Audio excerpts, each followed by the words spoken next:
What's going on, YouTube? Let's see who all wants to get in here. I got mosquitoes wanting to bother me out here tonight, which I didn't think we'd be having that much of. Mosquitoes wanting to bother me out here tonight. I forgot to shut down, mute my YouTube side. But let's see who all's in. I just sent the link out to Cajun earlier. I figured he'd be in here already. I know there's a few others that are live right now. Hello, sweetie.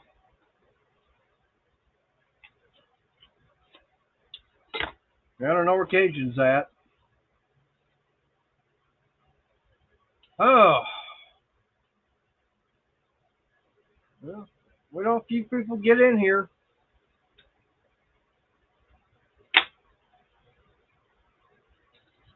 Shows I got 3 watching.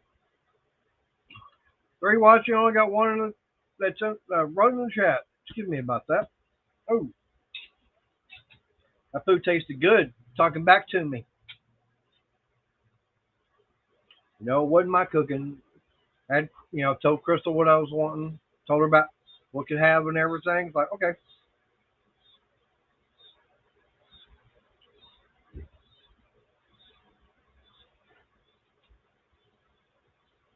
Hey, David, how you doing? How was your day?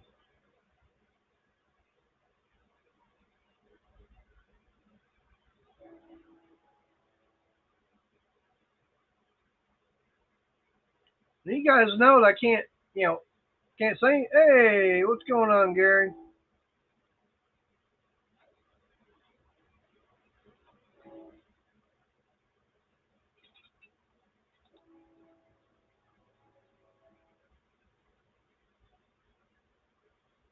I'm surprised Cajun ain't got here. I sent him a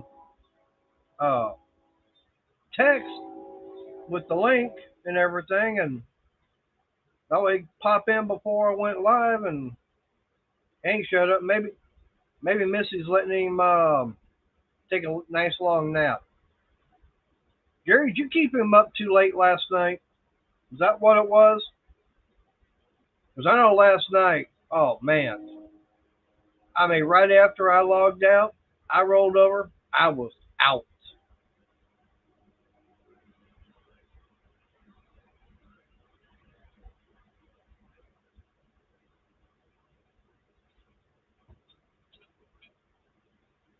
Actually,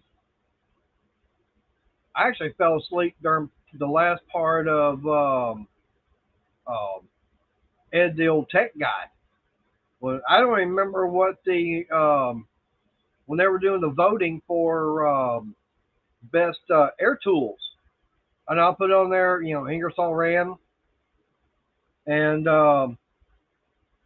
man, I was out before. I mean, I was kind of laying down. I don't even know what the final tally was. Yeah, I woke up right as they were logging out. That's how tired I was yesterday with the day I had.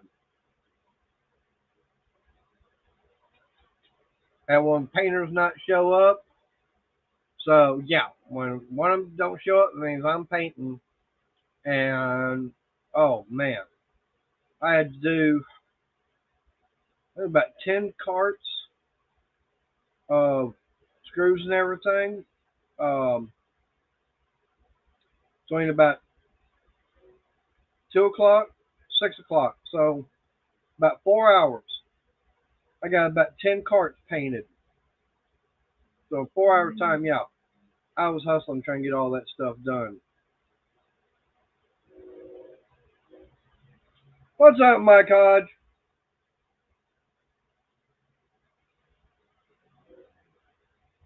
Yeah, I know, and I wound up seeing that my phone wasn't going off because I got the notification that Cajun was live, and so okay, I'll go in there and I got the laptop. It's like, nope. I can't stay awake.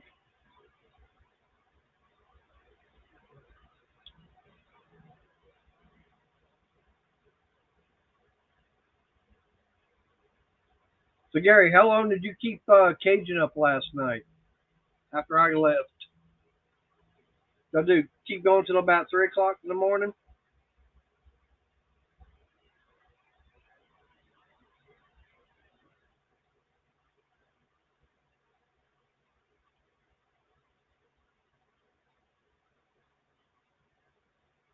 Yeah, kind of boring here. I got nobody here in the panel.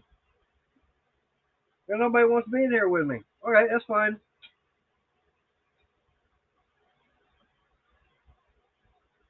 Wow. So what time did you get off of there, Gary? Hey, it's Polar Bear Ed.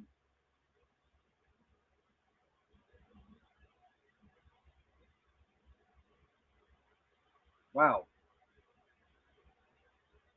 Hey Ed, if you got a little time, come on up. I'll get you in panel. We can talk a little bit about this weekend.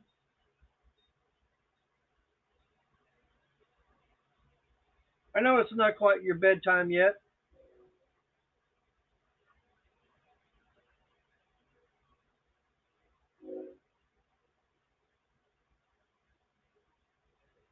Of course, Gary, if you want, you can come on up.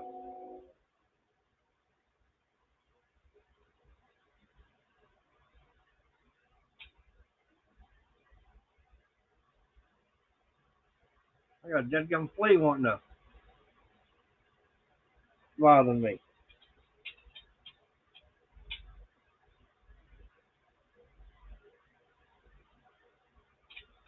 What's up, Adam? Small town.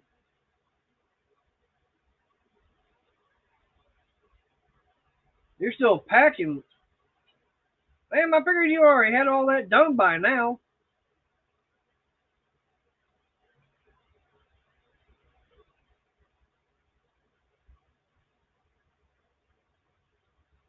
I mean, what about 4 or 5 shirts and a few pair of pants, a couple pairs of underwear and socks? That's all you need. As long as you ain't packing no flip flops, uh, some tank top, and shorts.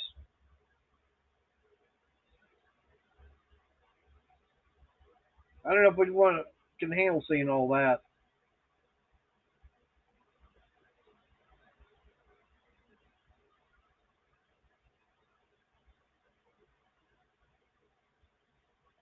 As far as I ain't got twisted on here. At least he's one of them. I got polar bear, but no twisted. And no Brandon. See, Brandon ain't showed up.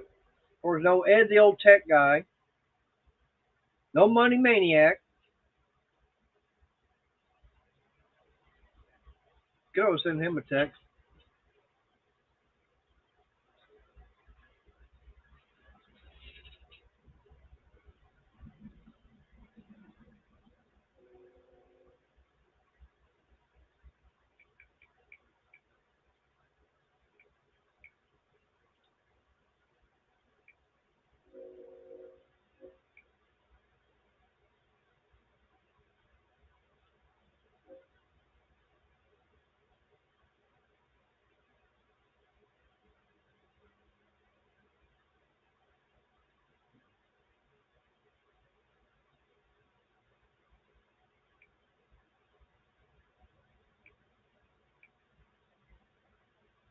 All right. See if I can get Money Maniac on here. I know it's not late for him.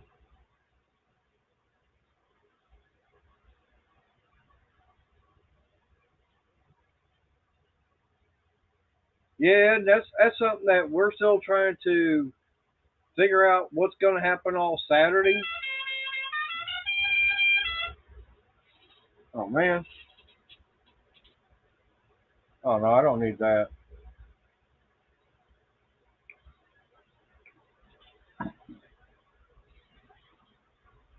But yeah, I'll try and figure out how to plan things out for Saturday, because we got to figure out what you, Mark, and Sandy are going to be doing as far as when y'all are going to be here.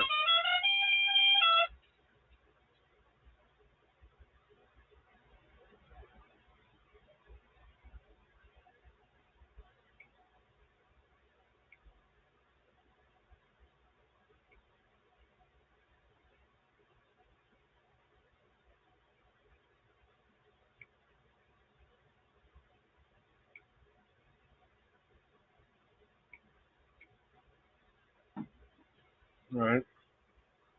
That was money. He said he won't be home for about another hour, and that's fine. I told him, hey, he said he was saying it won't be till tomorrow night. No, this is Wednesday.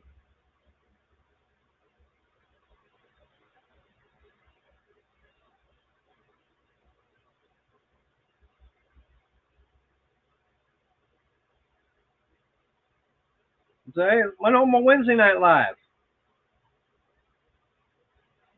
But yeah, like I said, we need to try and get everything kind of pinpointed down, um, and everything.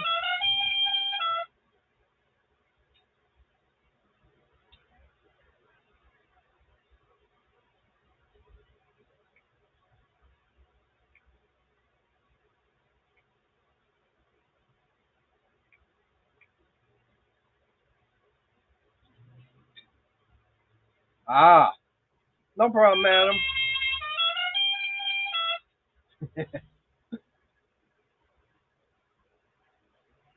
Yeah, I know, Ed. You're gonna get chauffeured around. You're gonna be one of them backseat drivers, huh? Or is Mark gonna strap you to the top of the car? Is that what's gonna happen?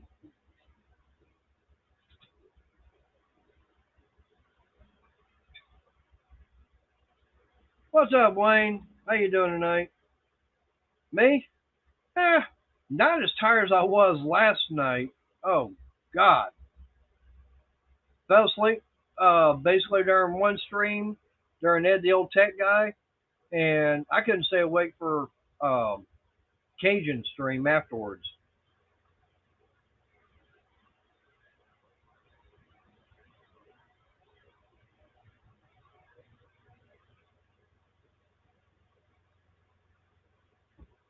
That's how tired I was last night.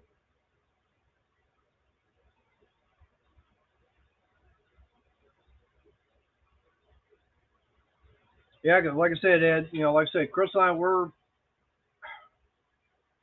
still this way as far as trying to get everything in line as far as what we're going to be doing and when and where and this, that, and the other.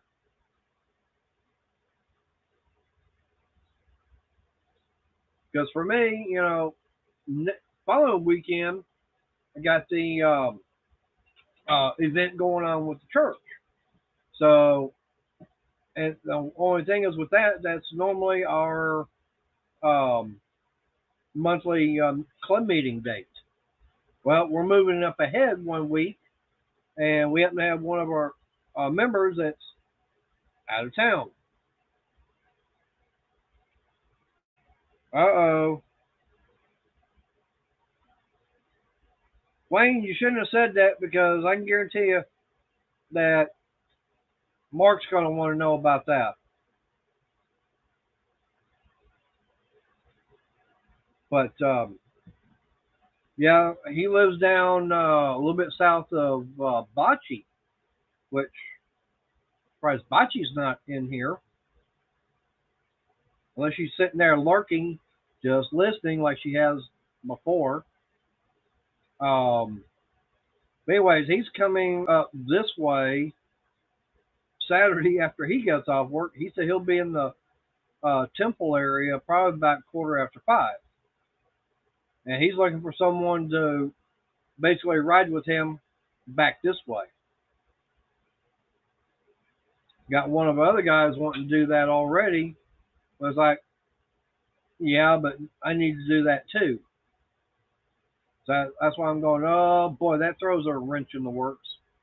That's throwing a big wrench in the gears.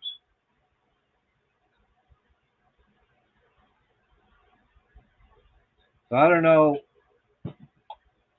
It may be where I'm on 2 wheels and Crystal's on 4. I don't know. Haven't figured that out yet.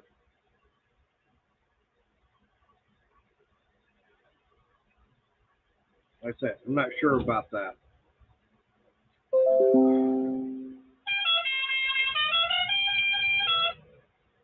Oh, this is not Tuesday. This is Wednesday.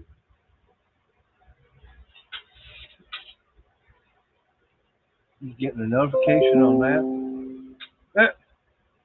Getting all these notifications on my computer from last night through YouTube.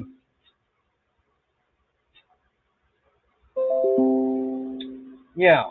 Like, no, this is, of course, there's one there, but it's supposed to be for tonight.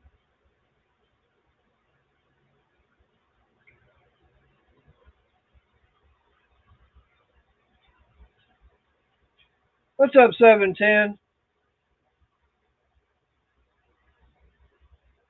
Yeah, basically, I was hoping that Money and Cajun would be in here so we can talk about it. That's why it's preview. Because the way things are looking, um, Money got the bill in and got it sent to me. He said I should have it tomorrow. So hopefully Friday evening I go live for basically the unboxing and unveiling.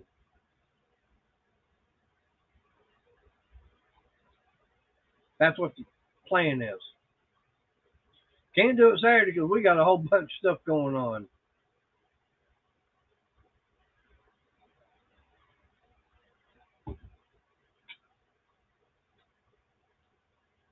Yeah, I can't really do live because Mark, Sandy, Ed, they're supposed to be all down this way. So I've got to figure out what's going, how to, deal with them and everything else.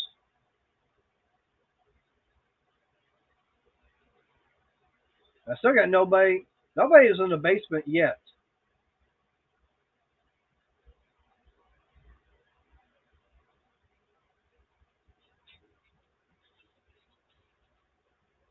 Because I know Money's going to be here.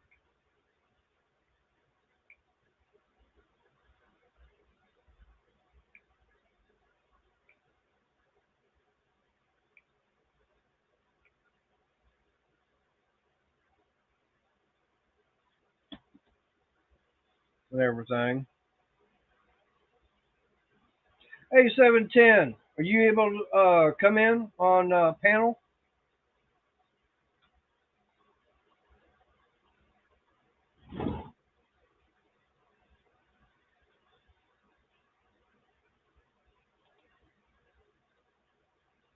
We'll put the link back out.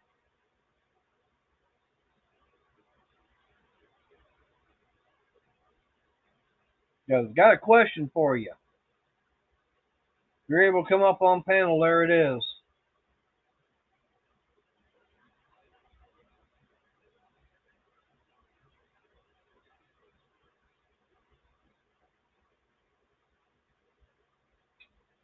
Okay, still no Cajun, still no Money. Of course, all right, no problem.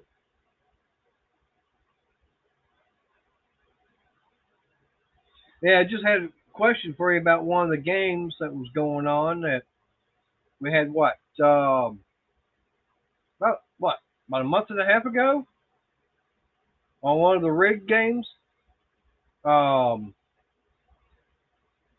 Crystal, she wanted getting all 3 correct, and yeah, that'll work. Um, she still ain't got her coins. Uh-oh, that's not good, Gary. That wrist still bothering you?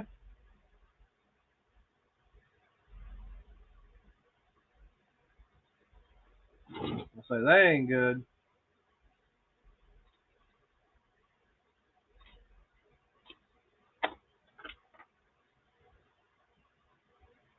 Like I said, I'm surprised Brandon ain't here.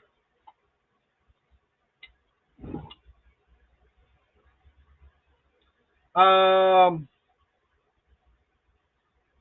don't know if that was from you, 710. It might have been. Because I know that she wound up winning, and then the next one was had that P38 Lightning in it that I liked, and whoever it was that wound up winning said swap them out, swap the last two out with Crystal, and like still waiting on those 3 coins, and I know you had them.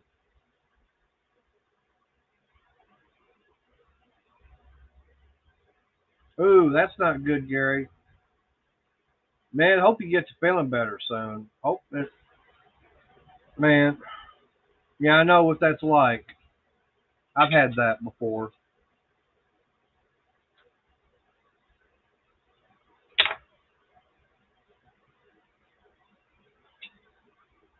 It's from Doug. Okay.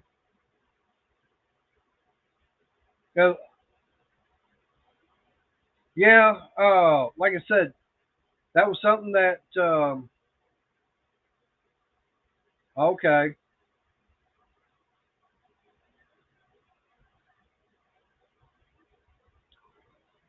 Finally.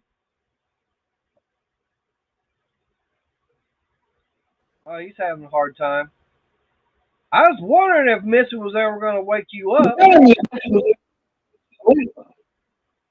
I was up. I thought you was going on at 7:30. No, that's why I put the notification out saying 7. And I look, and I see I see a notification. I see that you're live. Yeah, well, I sent you a text as far as what the link and everything was before I even went live. A text or email? Text. Oh, Missy had the phone all afternoon in her purse, so. That's why you ain't got nothing back then. Because I just got through sending you text going, are you awake? I figured as late as you probably were up and everything, you're probably still sleeping. No, well, no, but man, I had one hell of a toothache when I went to bed. I don't know what happened. I think I did mention it in the live stream that it was starting to hurt a little bit. Right. And boy, look, man, that thing had a grip on me, son. Let me tell you, it wouldn't turn loose. Yeah. And I went and got that bottle of whiskey out the pantry and took a little swig and just held it on that tooth. Yep. You know, like that pressure. You know, just held it as long as I could, and ended up spitting it out. First time I ended up swallowing it. Well, you're supposed to swallow. You ain't supposed to spit. Well, anyway, it wasn't that much, but that's right. I just don't like. I don't do straight whiskey. When I do whiskey, I don't do straight whiskey. I mix it with Coke or something. Well, you could have put a little Coke in there to wash it down with. No, I wanted some straight whiskey on that toothache. I know. I'm saying, once you had all that in there, then you could have taken a swig of some Coke and washed it down, that whiskey down with some Coke. Yeah, I could have chased it. Yeah. Yeah, that's what I'm saying. But now, last night, like I said, oh man, here comes Wayne. But last night, oh man, I was tired after yesterday because I'm like this. On Ed's stream last night, I fell asleep during that. That's how tired I was. What's up, Gary? Wayne, how you doing? Pretty good. 710, hello. I didn't say hi to everybody yet. Yep. Mike Hodge in here yet? Miranda? Yep. Brandon ain't here yet. Ain't seen Brandon. Ain't seen Ed.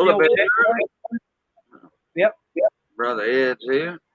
Adam, small town. Send him a link. Yep. Ed. He's waiting on a customer to show up, and he said once customer shows up, he'll jump in. What about Ed? Ed didn't want to jump up and say hi for a little bit. I asked him. He's still packing for getting ready to be on the road. Oh, okay. Excuse me. Or David Carlisle. Didn't see Mike Hawk. Yeah, I did. Sorry. Yeah. Went all the way to the top.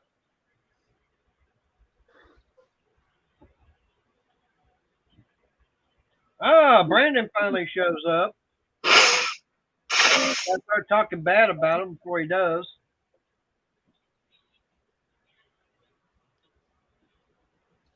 I thought you was gonna get that bill in before you thought you would. Yeah, it's coming. Huh? No, I'm talking about you were thinking you was gonna get it in a few more days. I figured yesterday or today. Well, money only sent it out yesterday. Yeah, but you got it right now, right? Nope.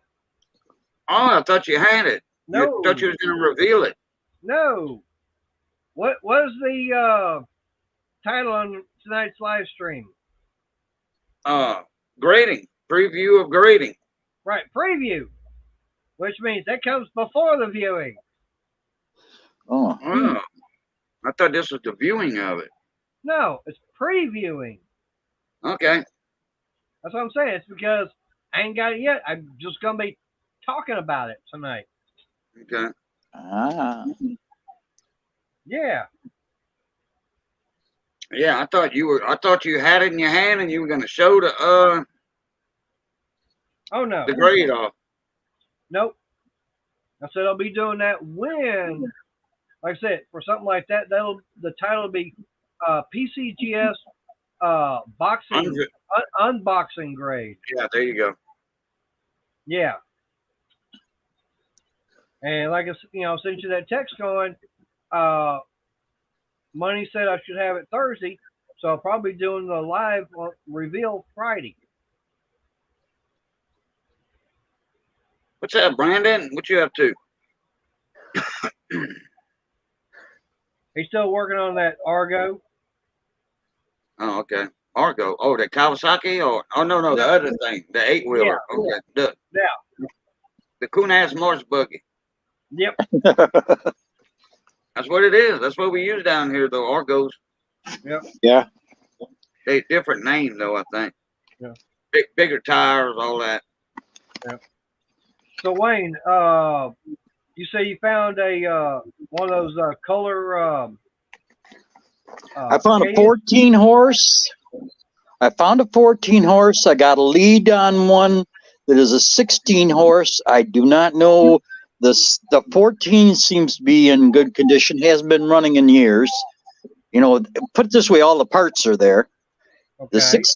The 16 sitting on a some riding tractor sitting in a barn, and I'm supposed to check that out. And then I found a guy up in on the other side of Midland, Michigan, which would be about halfway up through the the palm of the Michigan there, and he's got 4 of them. And I'm gonna try to. He's got there. He knows there's a 14, and he says there is some of the. He thinks the other 3 are 16s, and I'm gonna see. I'm gonna just see about getting them all. I figured you can get them at a good deal. Yeah. Yeah. Well, put it this way: the first 2 aren't going to cost me nothing. That's cheap enough. Hey, Mark. Yeah. Hey, Mark. So I'm gonna. Hey, I figure get where the getting's good. Yep. Because if I'm not mistaken, hey Ed, isn't that the engine that Mark's looking for from Twisted? I think that's the engines that Mark's looking for. Yeah, he said that. I know he said something about 14 and 16, but 14 and 16. But I thought he said something about a 12 also. they're the same block. It's just the difference in bore. I think it's the, I think he was saying the 10, 12, 14, and 16 are all the same. Now, one of them, the bolt pattern for the head was different. 16, and even the 14's different. Is it? Because yeah, Scott. Well, at least compared to what I've seen on, so I'm not 100% on the K series, but you look at that head on that 14, you look at the head on a Magnum Kohler 12, and they're difference. You know, they're larger bolts, and the bolt pattern's different. So the 16 horse block is the same size as a 10 horse block? Yeah, they just bored them different, I guess. Yeah. Okay. Wow, that's a big jump, though. You know, it's a big jump from a 10 to 16 with the same block. So I imagine the valve and the valve seats might be different on the smaller ones. Well, yeah, like Ed was saying, yeah, 10, 12, and 14 are the same, but the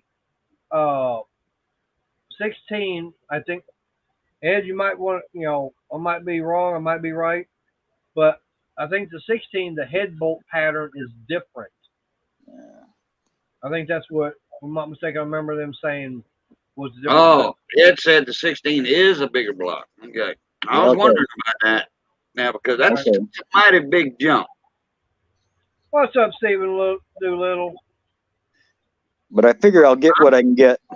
I've got a video out on the stroke and the bores of the Tecumsehs on my boot channel. I got a video out on that. You know, things you need to know on these Tecumseh, the HC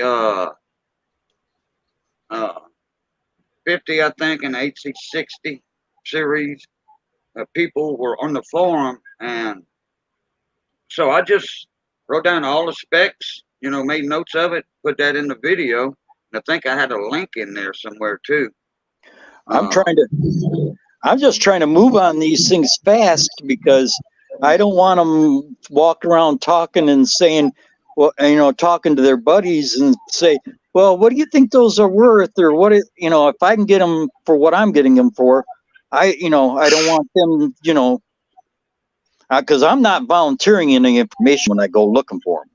Yeah, right. You know what I'm saying? Yeah, my dad always said, "Hey, crap or get off the pot, one of the two.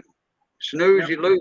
That's right. You know, right, and that's the same thing for me when I find someone that's got a like these Coleman stoves and lanterns.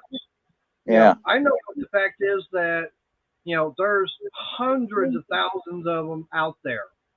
And I see people on Marketplace and everything, they say, oh, I've got a rare 70s. I'm going, no, you've got a 70 model, you know, one of the Coleman lanterns is from the 70s. It's not rare. I mean, there's hundreds, if not millions of those things produced. Well, I know you see all these guys on there and on Marketplace. Oh, antique tractor. It was built in 1986. It's not an antique. Nope. You know, if you want to go by the 20-year law, yeah, officially it is. But I don't consider that antique. I would, because it's not like this. Put it this way, I was raised with them, and it's not like this. right. Okay. Right. To me, what I consider something antique would be something that would be probably back in the 40s or 50s. Yeah. I wonder if Ed can see this. Yep. I know if he's on the phone. I wanted Ed to see that too, also, while he was here. Yep. That's antique. Yeah. That's an antique tractor. Yeah. But it's like, for me, it's like, you know, like, I don't remember which one it was I found. I know I did a video on it. And, I mean, I found one of those Coleman, I think it was the 425. Found one of those at a little flea market. And I was looking at it, and I'm looking, and it's like, man, this thing's going to need a lot of work, and this, that, and the other. And the lady said that she was basically just going to throw it out as trash, scrap metal. And I said, what do you want for it? She goes, what would you offer? And I'm telling her, well, I already know because we're fix this, this, and this. I go, would it hurt you if I offered you $5? She goes, sold. I mean, she said she was just going to throw it out as trash. Hey, But man, you know, I know people are wanting to. They'll sell things that I got to have at least $30 for it. I mean, I did find one, a Coleman lantern, at a flea market. I was looking it all over. It had a busted globe on it, which I know that's going to be about $15 to get replaced. It wouldn't pump up, and one of the major things is the fuel cap. They always get that seal has to get replaced on them, and they are a pain in the you know what to do that because you literally have to burn the old one out. You got to take it all apart, literally burn the old one out of there, and then put the new one in. I mean, they're not that much. Oh, hey Sandy, how you doing? But yeah, I mean, I'm Hey, looking, Sandy. you know, and it's like I already know what all it's going to take on either the stoves or lanterns, and you know, I asked them, you know, flat out, says, "Is that the set price on that?" They go, "Yeah." Okay, fine. I walked over, put it back down. So, okay, thank you. He's like, if they're not going to budge on a price like that, and I already know, now, if that thing was fully operational, yeah, I'd pay about $35 just for one that's operational, ready to go. But if it's going to take work and parts and everything, you know, $10, $15, about the most I'm going to pay for something like that.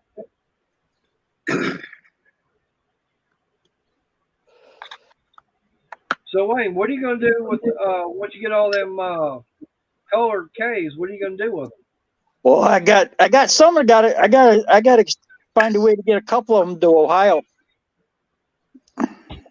Over to Mark and I'm gonna send 2 down that way, but I'm not gonna ship them. I'll have to probably talk Polar Bear into breakfast or lunch or something. Well, how far are you away from them? Probably about 4.5 hours. It's cheaper than shipping them. Yeah, y'all can meet halfway. Yeah. Well, I figure if I take them down and drop them off, it's cheaper than trying to take, and I get out and visit a little bit, Oh yeah, because it'll cost around around 35 each to UPS to ship them. Yep. And cut on top of that, you want to do them separate to UPS because the more it weighs, it goes up just a tad more. The levy go up a little tad more. So separate would be better. Separate well, the one thing is $70 and all together it'd be about 80.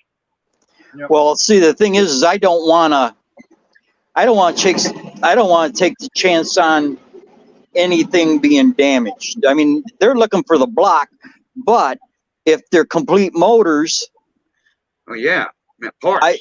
then they may be able to deal with the carburetors and the ignition systems and parts that they don't need. They could sell off or do something with them, to do whatever, Now, I know Ed. He'll keep and Mark. They'll keep them coils and carbs and they'll keep that around until they need them. Put it that way. Well, see, the one motor I picked up, I've already got. Now it's been setting for like 3 years, and the only reason it's been setting is because the spark plug hole was stripped out. Oh, that's easy. Yeah. Yes. Well, I figured, hey, fix that. Well, even if you didn't fix it, I imagine they've got a spare head, a standard head laying around there somewhere to put back on it. You know what I mean? Yeah. With their parts, because they have put the aluminum heads and stuff on some of the engines, and Well, What's up, Anthony? Magic 8 Ball time. What's up, Anthony?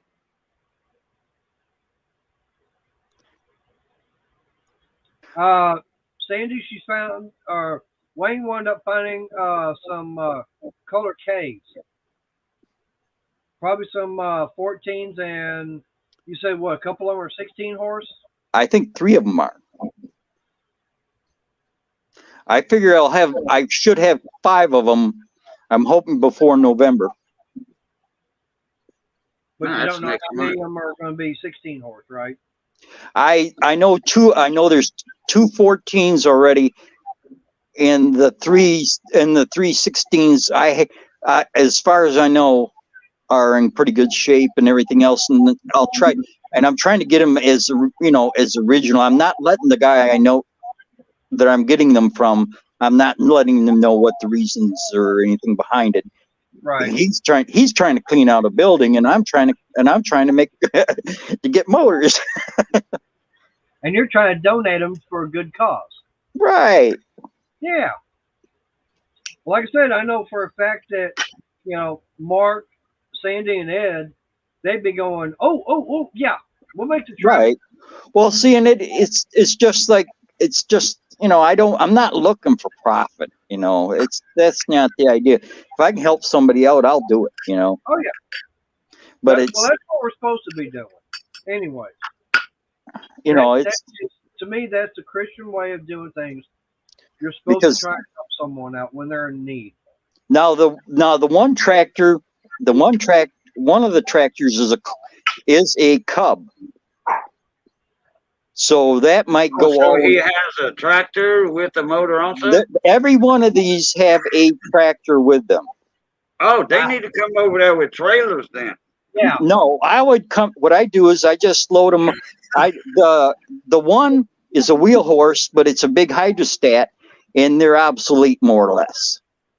Because I like those. And so that I ain't gonna haul. If it's obsolete, to them that the hydrostats would be obsolete. But 2 of them, I believe, is gear drive. They're manuals. So I was gonna say something like that might be perfect for something like what I'm looking for. See, so what I do is I just leave the 2 if the 2 that because all I seen was snapshots of them, and I think 2 are Cubs with 16s. If I can haul them down, I'll just haul them down as solid pieces, and then take and haul. I'm going to keep one of the 14s myself. Yeah. Well, so I don't. She's saying they might have to come up to Michigan. Yeah. Knowing them, knowing Mark, if he finds out you've got them. Well, I got to get. I got one. I got a 14 in my possession, but I got to get the other ones in my possession. Right. I shouldn't have said anything ahead of time because it's still up in the air. So. Well, I mean, at least they know.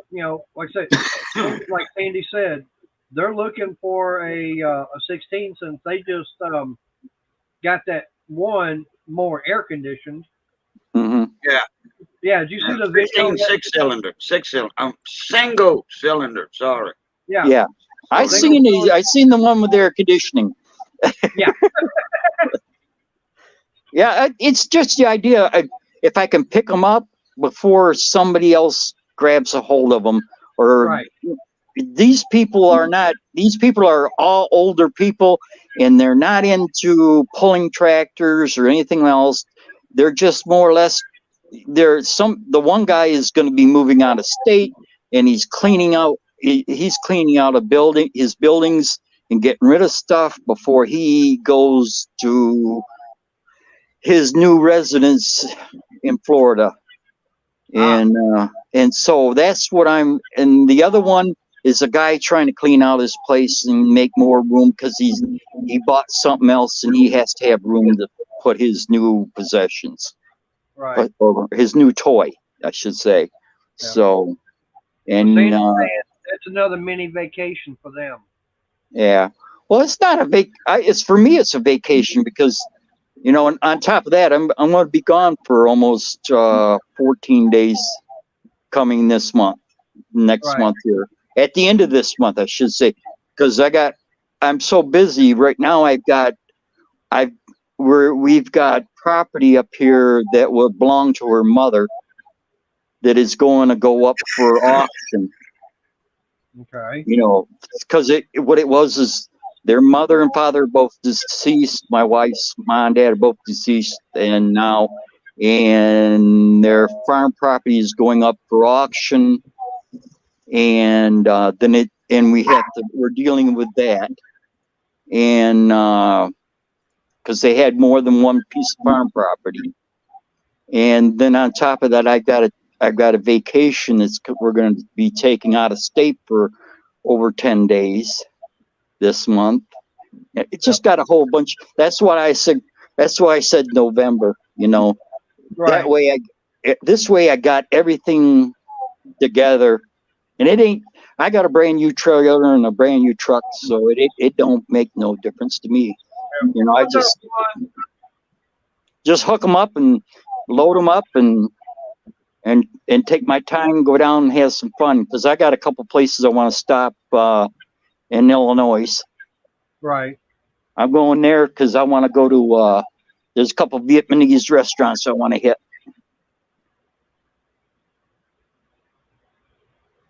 Yep. And there's a place there also called in Illinois. It's called Squealers. Squealers? Yep. What is that? Some kind of pig place? It's a barbecue place. Ah. And yeah, okay. Pork ribs. Well, this guy is just not your off your wall barbecuer. This guy has actually went to the White House and barbecued for the presidents. Shy, peachy. And wow. he's got pictures on his walls, you know, from where he was at the White House. That must have been Bush then, huh? I don't know. I can't remember. I haven't been there in about 5 years, 6 years or so. Bush lives in Texas, so you know you figure that Texas barbecue, Bush, they go together. Yeah, well, he went down. He went to the White House, and it shows him in his white chef's outfit, you know. And I'm trying to remember what president it was, but put it this way: you got 45 bikers sitting there drinking beer and eating barbecue. Oh yeah, man, I love barbecue. You're not thinking about, you know, you're looking around, but everybody's jaw jacking and enjoying themselves, and you know. Oh yeah. So you're not paying 100% attention to it. Yeah. So. Well, I know I got a bike event tomorrow. I'm going to after work, and there's another one supposed to be happening Friday, but I don't know. Hey, money is in the house. What's up, Juan? There it is. He's finally home. But yeah, like I said, Wayne.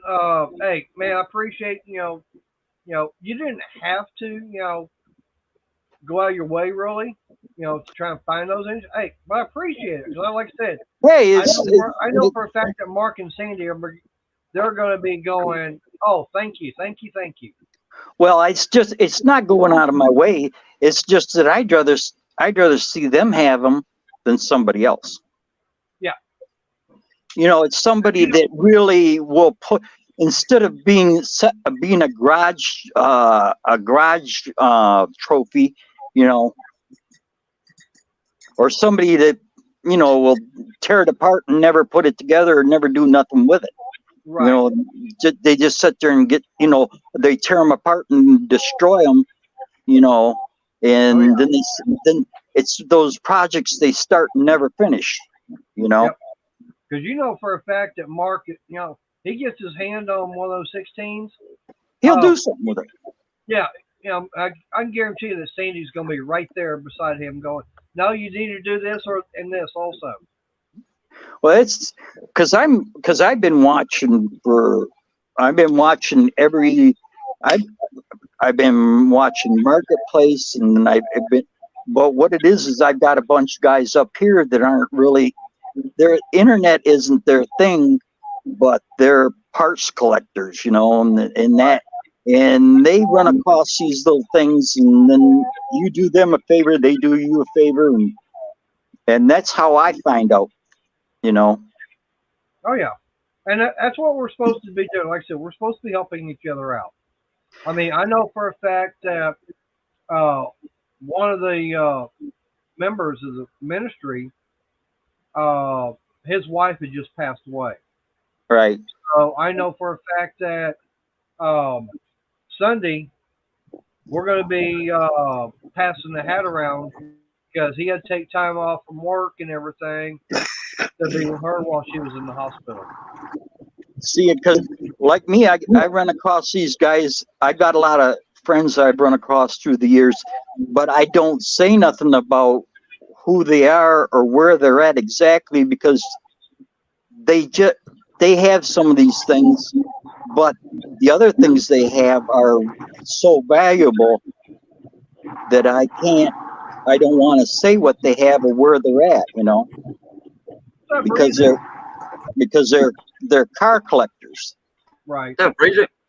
And and some of these other things was side jobs or side things that they were going to do. And I mean, I can say like there's one gentleman and nobody really knows him. He's older, but he's about 75, I think now. And he's got 6 Mopars sitting in his building. Wow. And none of them have over 10,000 miles on it. That's an even bigger wow. I'd like to be able to take a look at him. He's got, hey, you'd love it. He's got Cudas, 2 Cudas. He's got a Charger. He's got a GTX and a Roadrunner. Maybe. Now, what year GTX? That GTX, all I know is it's green. And it's got the big GTX on the side. Right. But it's a 4-speed car. Oh, that's probably then a 383. Is it?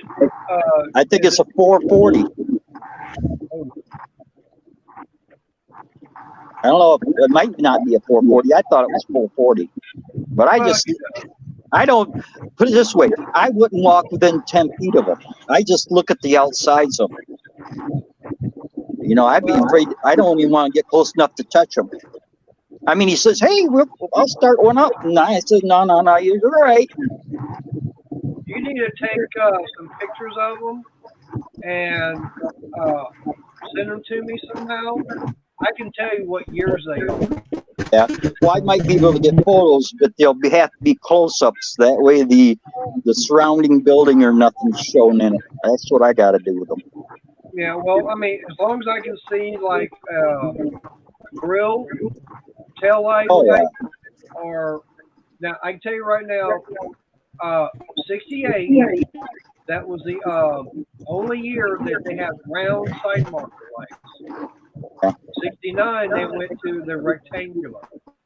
Well, I know the Roadrunner is a 68, but the Cudas are one Cuda's purple and black. Okay, now is it a Cuda or is it a Barracuda? It's a Cuda, I think. Okay, so because they didn't start calling them Cudas until 71. Because but this has got the what you call it 6-pack on it. Okay. Well, that would be either 70 or 71 then. Because it's got the 6-pack on it because it's got 3 carbs. Now, welcome back.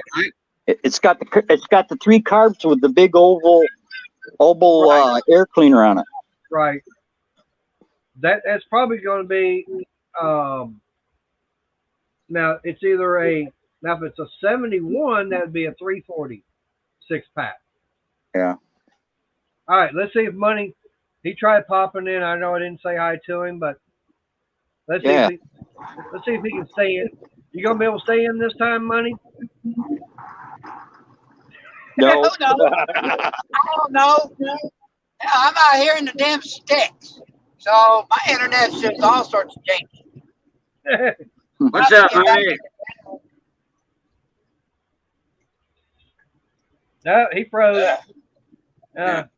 No, he's What's back. happening, Money? What? What's happening, Money? Oh, I'm at Topak getting ready to get back into Mojave Valley. That's a dip. And get back into town so I can finally get home. I've You been went on and the meet road for Tupac? What you said? You went and meet Tupac? yeah. Where's he at? I've been on the road for 15 hours. I'm tired. Why? Been on the road for how long? 15 hours. Oh, wow. Now, why would you be tired?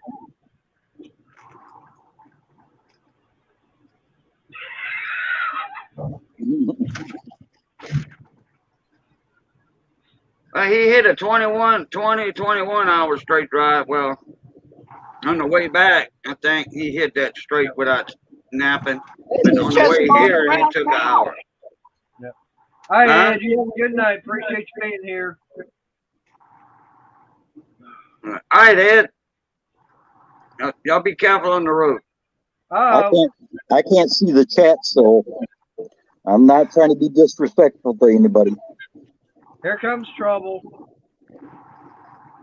And Juan, you just had to open up your mouth, too. Hey, Mr. Meggs. Yep. Who's that? Who you calling trouble? Me. Calling you trouble. I'm not trouble. Smile so we can see your teeth. Kind of hard when I'm hammering down. Yeah, I know it.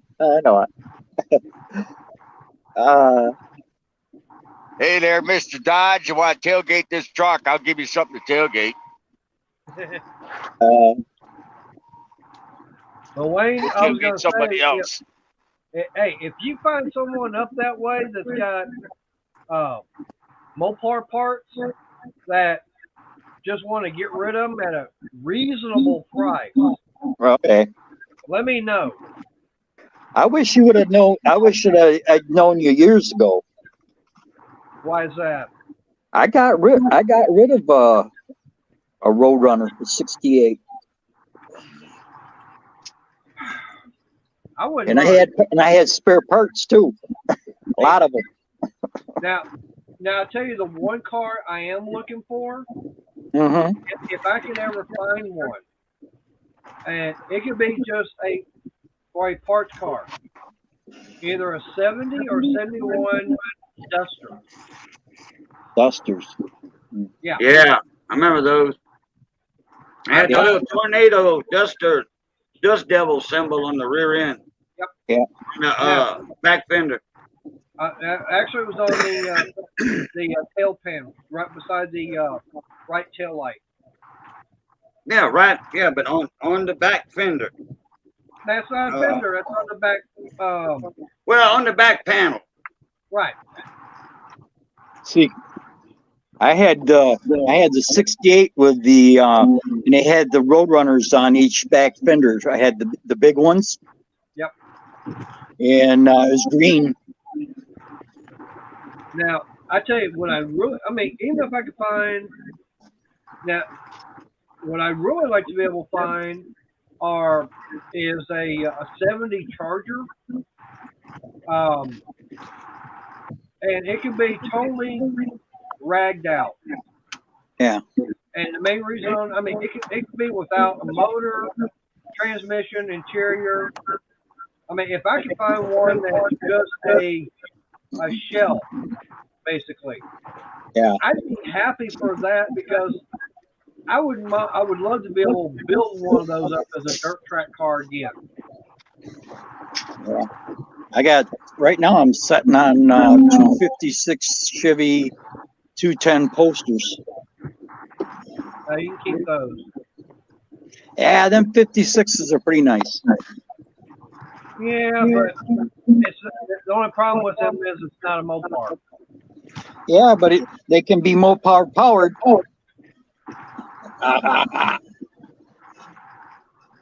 True, but it still wouldn't be a Mopar body. Yeah. Which one? I wasn't listening. Which one? Talking about having putting a Mopar engine in one of those 56 Chevys. Into a what Chevy? 56. Oh, okay. The 210 poster Bel Airs. Yeah.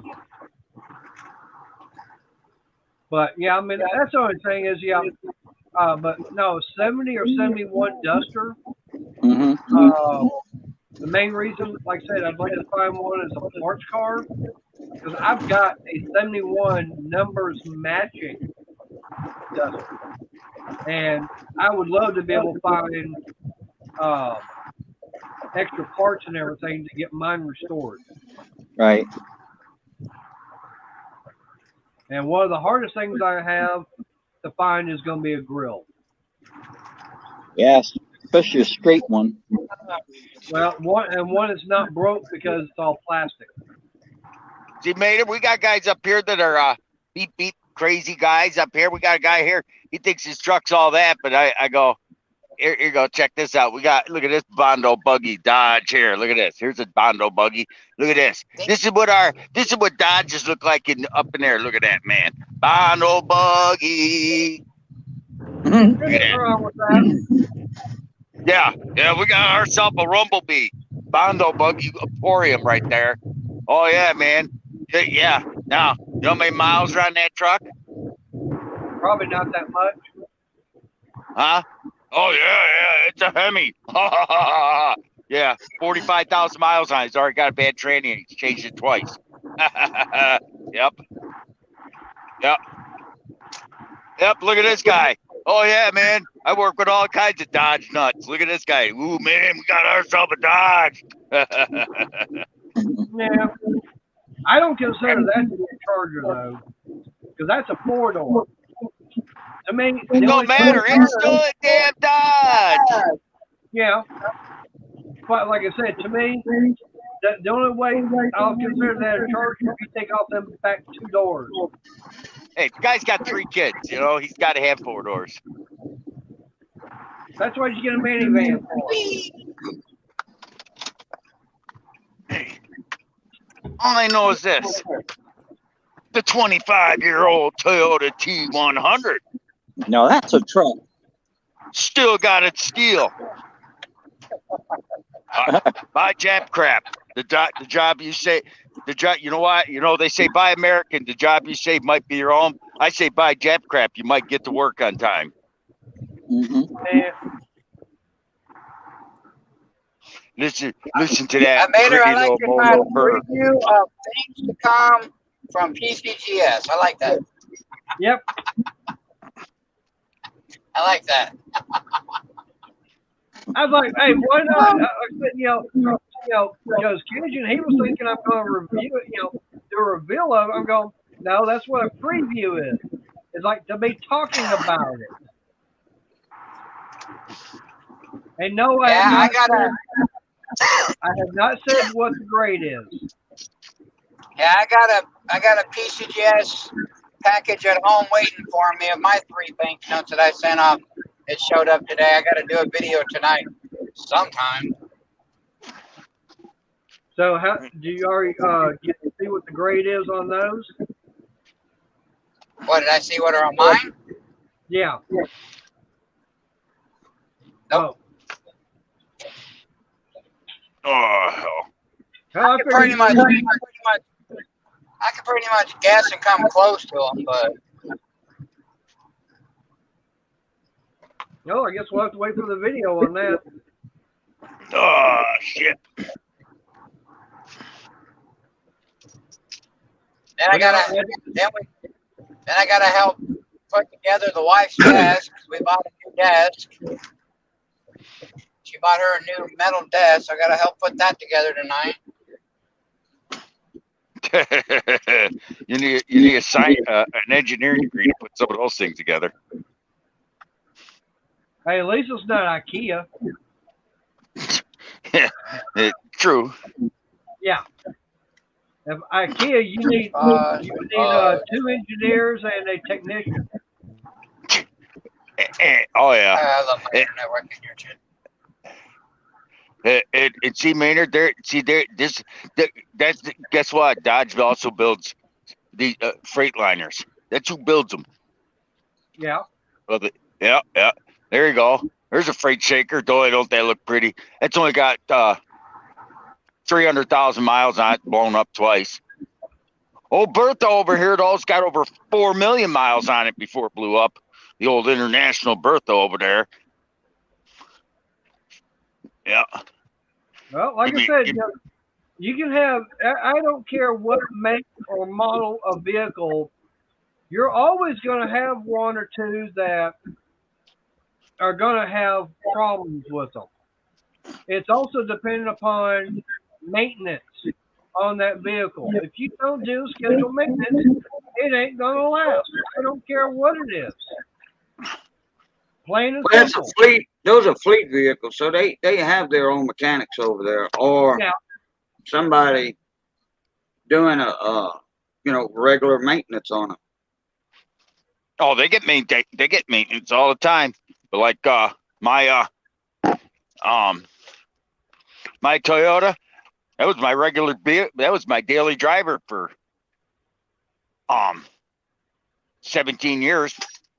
Now it's like I drive when I feel like it car.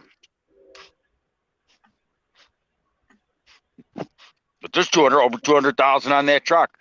There's still paint left. And it's 25 years old. I find that rather amazing. Yeah.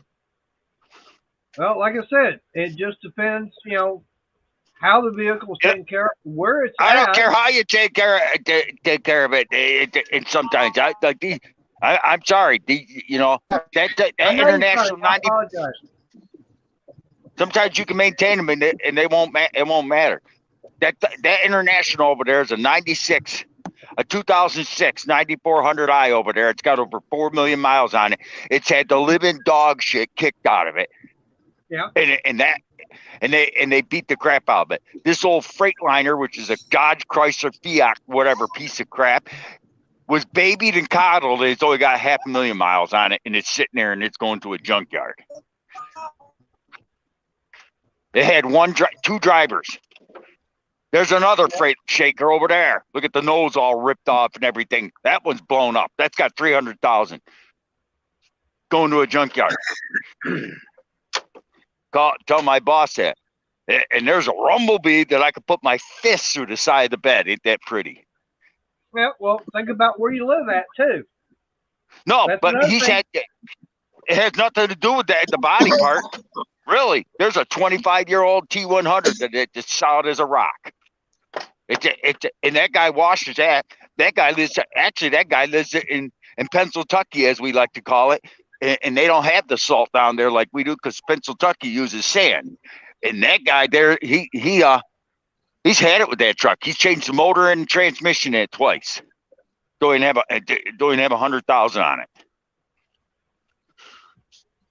Well, like I said, it just depends upon how it was made. I mean, what plant it was at. You're going to have.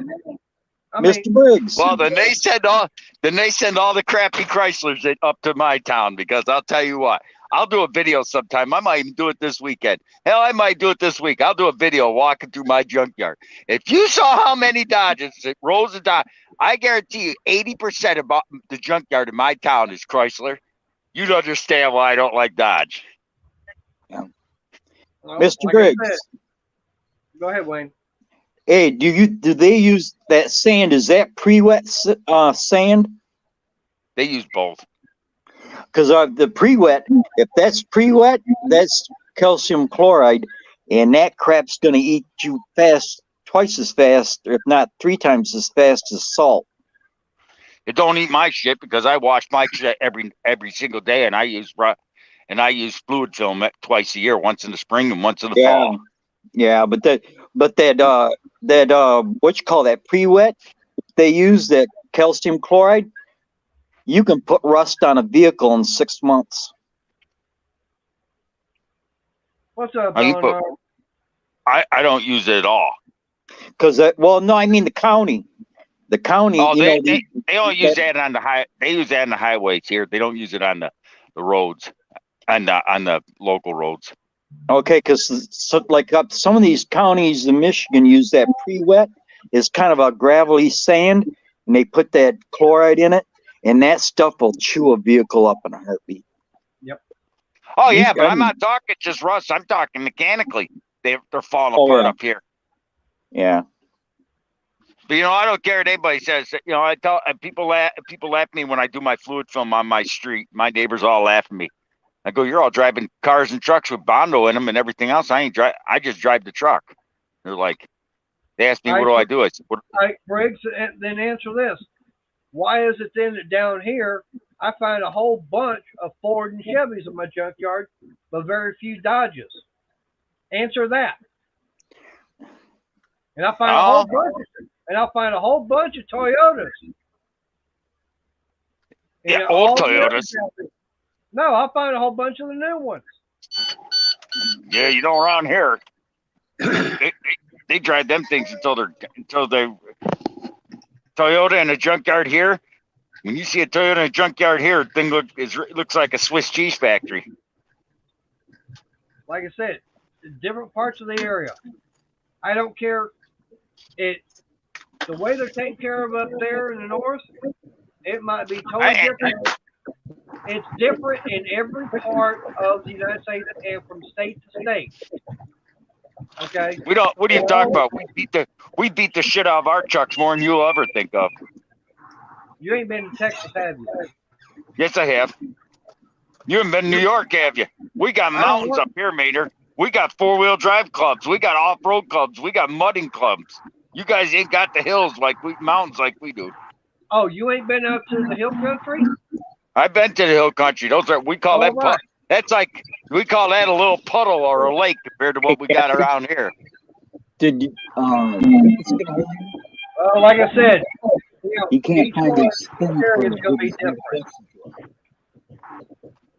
We got their puddles compared to what they're call that ant hills.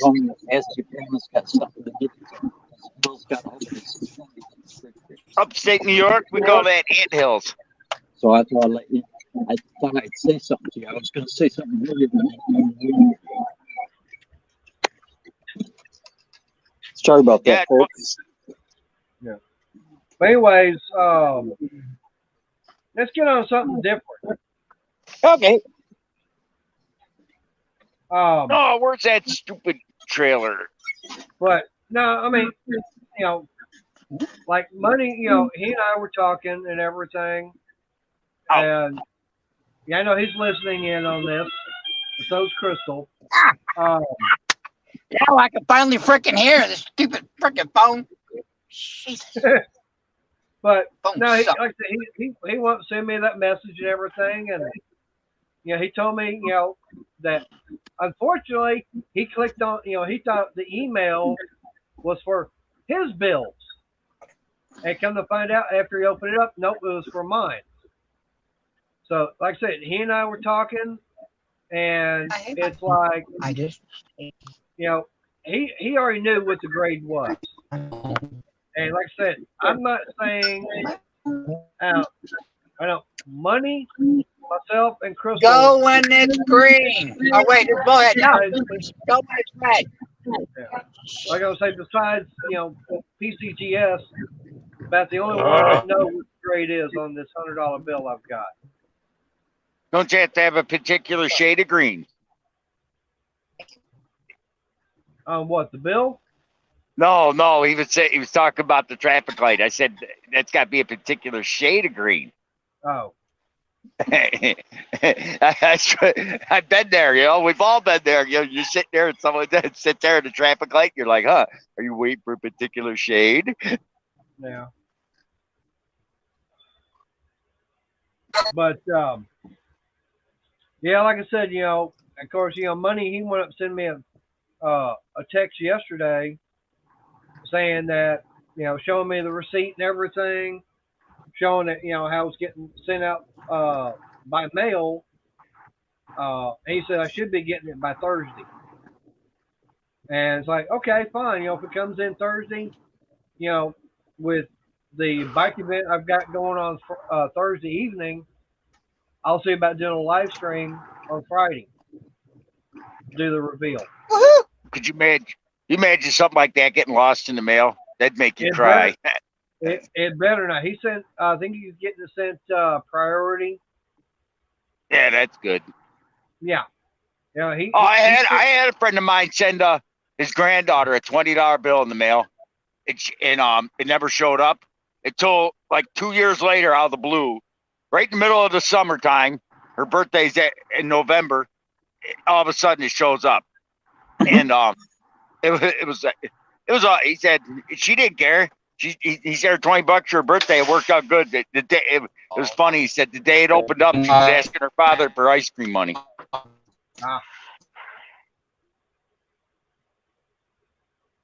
But no, like it's telling Cajun that Money was telling me that if I decide to sell it, he better be the one I call first. Yeah. That's kind of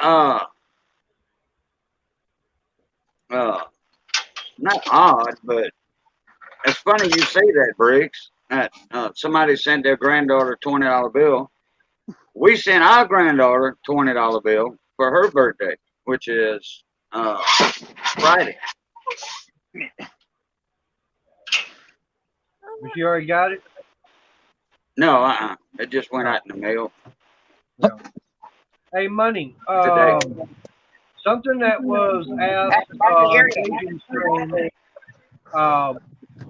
we were talking with Ida, and she was wanting to know what the letter prefix was on that. Do you remember what it was?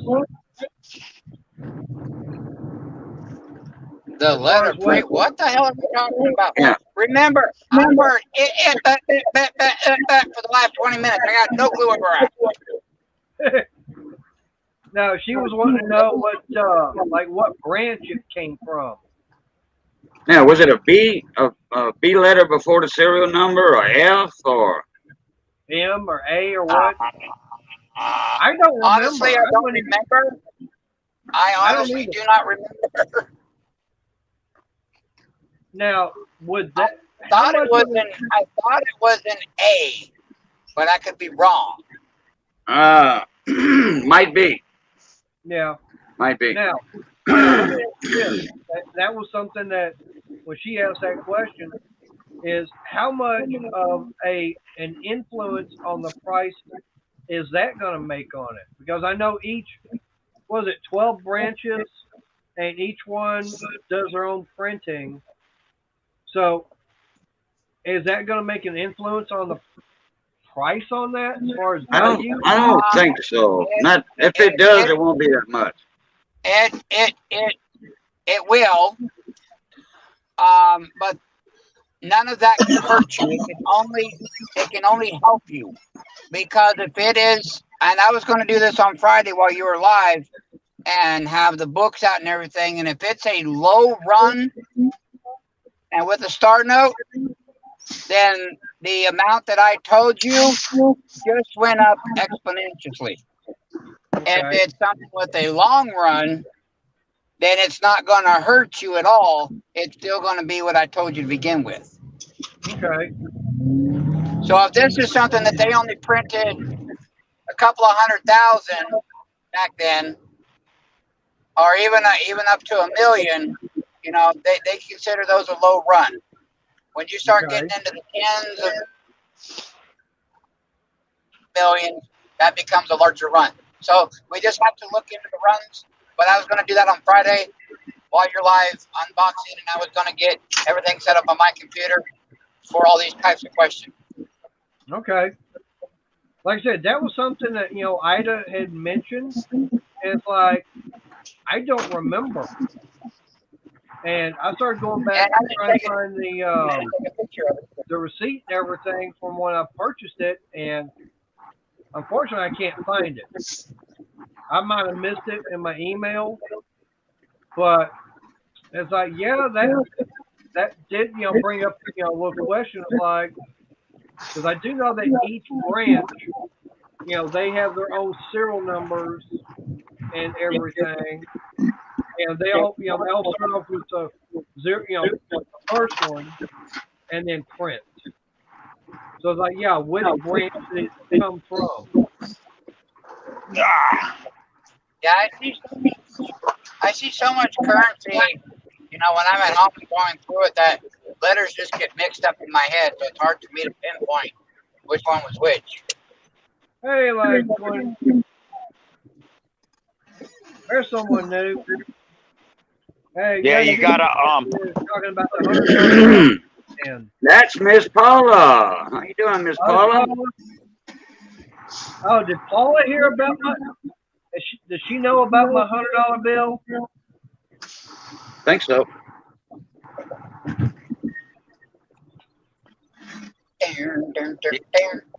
Paula, did you? Well, okay, but I'm saying, but do you know the story about the $100 bill I got coming in that money sent off to PCGS to get graded?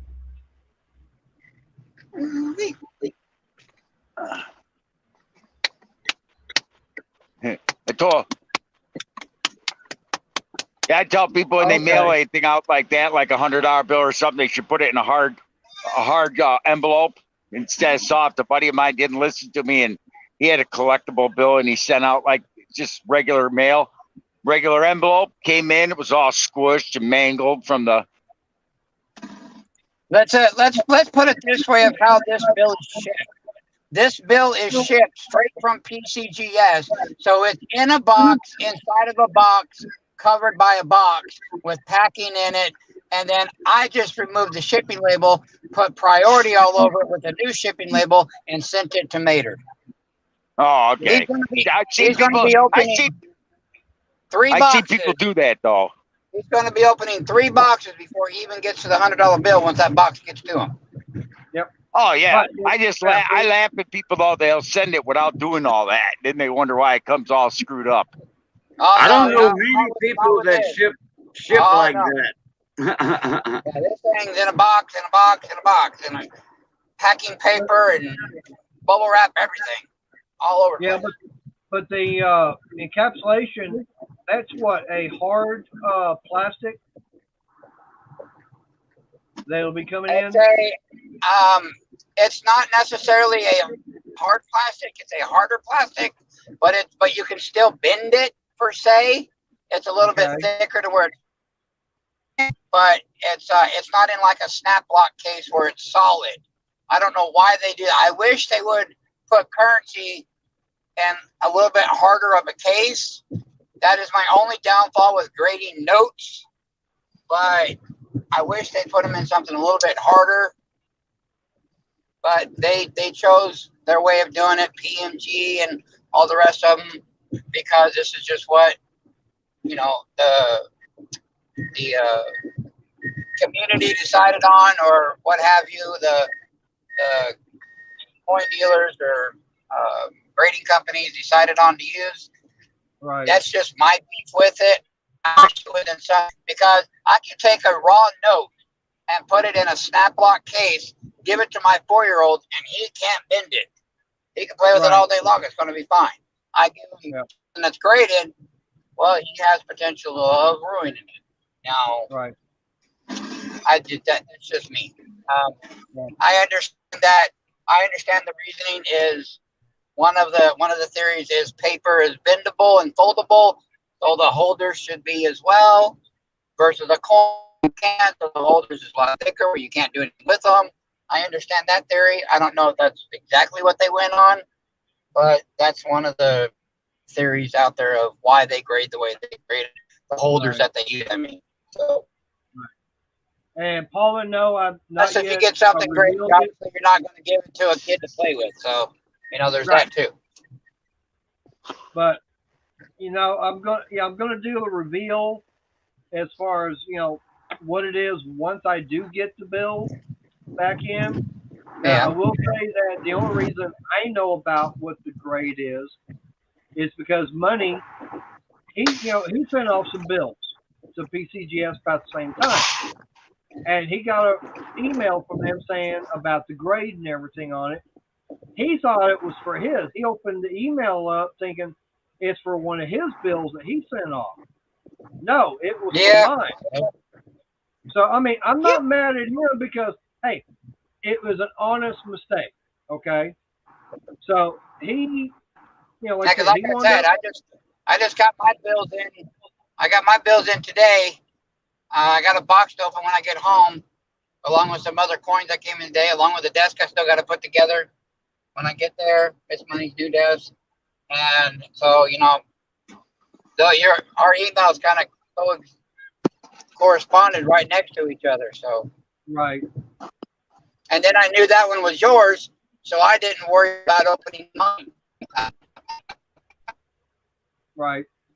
That's what and that was the thing. I was like, he and I were talking, and that's why, I'm not saying what the grade is, even though I do already know, but that's why, so Money was going, before I say anything, before I do the reveal, I'm definitely going to have Cajun and Money in on the live stream. And the thing about it is, I'm planning on doing this Friday because he says I should have it tomorrow. That's what I've got a bike event to go to tomorrow evening, so I'm not going to be able to do anything. Now, Crystal, she's going to be here at the house. She's going to let me know, whenever it shows up. Okay? And I'm going to leave it totally sealed. I'm not going to open it. The opening will all be done live. Okay? Real quick, Vader, just so you know, have Crystal look for a medium-size brown box with brown paper all over it. That's what it'll come in. All right. Well, I think she's still in. Yeah, she's still in chat right now, so she knows. Okay. That's what it'll be. It's a medium-sized box, brown box like normal. You got the brown tape all over it, and then priority stuff all over it that I put on it. All right. So to go priority now. So I can actually I can open that box up, right? That box you can open because all that's going to be is just all the packing material to get to the smaller box inside. That's the one that's going to be got a factory tape seal on it, and that's the one you'll have to cut a piece of tape off, and then it'll have a flap to open, and then you'll have to get all the popcorn crap out of it to be able to see your bill inside there at the bottom. Okay. So you're not going to reveal anything if you open the big box because it's going to be inside another box anyway. All right, I'll get at least get the brown one open and get all that stuff out. But I will wait till you're online in panel, and that way I've got Cajun also in panel, and that way you're sitting down at the desk and you've got your books and everything sitting right there in front of you. Everything. Right. That way you've got everything there. That's what I was planning on doing. Right. That way if we get questions of what kind of run is it or what kind of, I've got all the information ready to go. Right. All right. I am finally getting ready to pull in my driveway. It's about damn time. I get up at 3 a.m. and I'm going home when it's dark. It's ridiculous. Well, you going to go inside, get on your computer then, and jump back on panel? No, I'm going to get off this stream. I'm going to go inside, help Miss Money get her desk set up, move a dresser around, get my PCGS box open, because I got a video of that, the PCGS unboxing tonight. My other package of coins that showed up, put them away, inventory, and eat dinner. And an hour and a half, go pick up my daughter. Yeah, okay. All right. And then be up at 3 o'clock in the morning. All right. Well, Money, hey, I appreciate you being in here. Go get all that done, and you get some rest tonight. Yeah, I'll rest tomorrow night. That's what I'm gonna do. I ain't gonna be no resting tonight. All right. You guys have a good night. Cajun, I'm on my phone. I can't even see anybody's names. Y'all have a good night. I couldn't see chat at all, so everybody in chat, I apologize if you were talking to me. I couldn't see chat at all, So good night, everybody, and we'll see you Friday. All right. Good night, Money. See you later, Money. Good night. What it Hi, Cajun. But that, yeah, Ken, that that sounds good. You got that cobalt saw.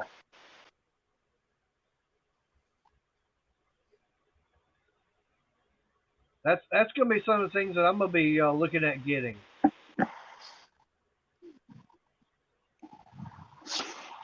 Oh, fun stuff. Yep. There we go. Don't drink, don't drive. Do the wiggle wagon crawl. Yep. Hey, Eleanor, you want to pop up in here? Or are you still busy painting? Let's see what we got tires going on. Yeah, it's round. It's round. Yes, no we got thumper a stick landing. there, Mr. Briggs. What's that? No thumper stick. No. I always carried my little old lead baseball bat. I'm a hard ass. I can feel it in my foot. Those Nah, are I illegal in break some my foot. states. Those are What's that? illegal in some states. I What's use that? my little baseball bat, go up and thump, thump. These Yeah. are self tires. All we have to do is give them a kick. If they're flat, they'll move because these have Oh, the yeah. Yeah. self bearing. That's all I ever did was kick them with my boot. If they moved, it was flat or very, very low. Hey, Paula. Oh, it'll be a live stream, Miss Paula. Oh yeah. It'll be a live stream. Yeah. Friday night, more likely. If that package shows up tomorrow, yeah, like I said, I'll be doing. Usually I don't do a live stream on Fridays. But yeah, I'll be doing a live stream on Friday evening, probably about 7 o'clock Central. Yeah, we can get you up here on the panel Friday night, Miss Paula, if you Yep. want. That Or there is tonight, what if you scares want. most people. All right, you have a good night, Paula. Mm. People see one of these, where they got the connector between two trailers. That scares the shit out of people. Why would it do that? Because you got, anybody, unless you're driven a double, or you could actually have your front trailer stay straight and your back trailer go like this. That's why they call it the wiggle wagon. That's why I like that chicken stick.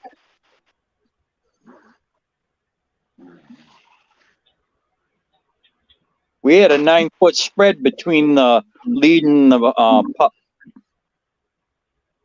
Yep. Hey Wayne, how'd you like to drive one of those trains over in Australia? Oh, I thought that would be fantastic. Oh, man, yeah. Oh, You know how wow, many that'd be a horsepower them trip. trucks got? You know how many horsepower them trucks got? Man. I could just imagine rolling across through there, just flying down the highway. That's what, about 6 or 7 trailers behind that rig? At least that. Sometimes Yeah. more, yeah. And that might be a short one too, but they call them trains. Yeah, truck trains. Yeah. We had 9-foot spreads on the trailers, and on top of that, there was a 9-foot spread between the trailers. Wow. I think the worst I've ever hauled, and they are the absolute worst, is help me out here. The double trailers, double 53s that got the dually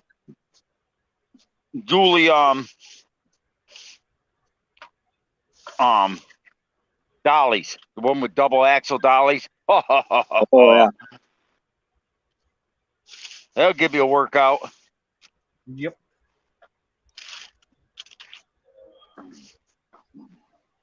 Remember that guy kept telling you was leaving garbage in my truck?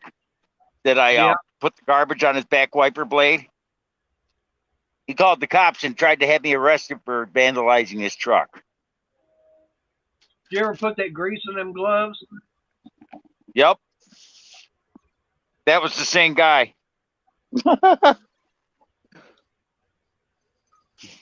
He didn't like that either. Well, he shouldn't have left his trash in your truck then.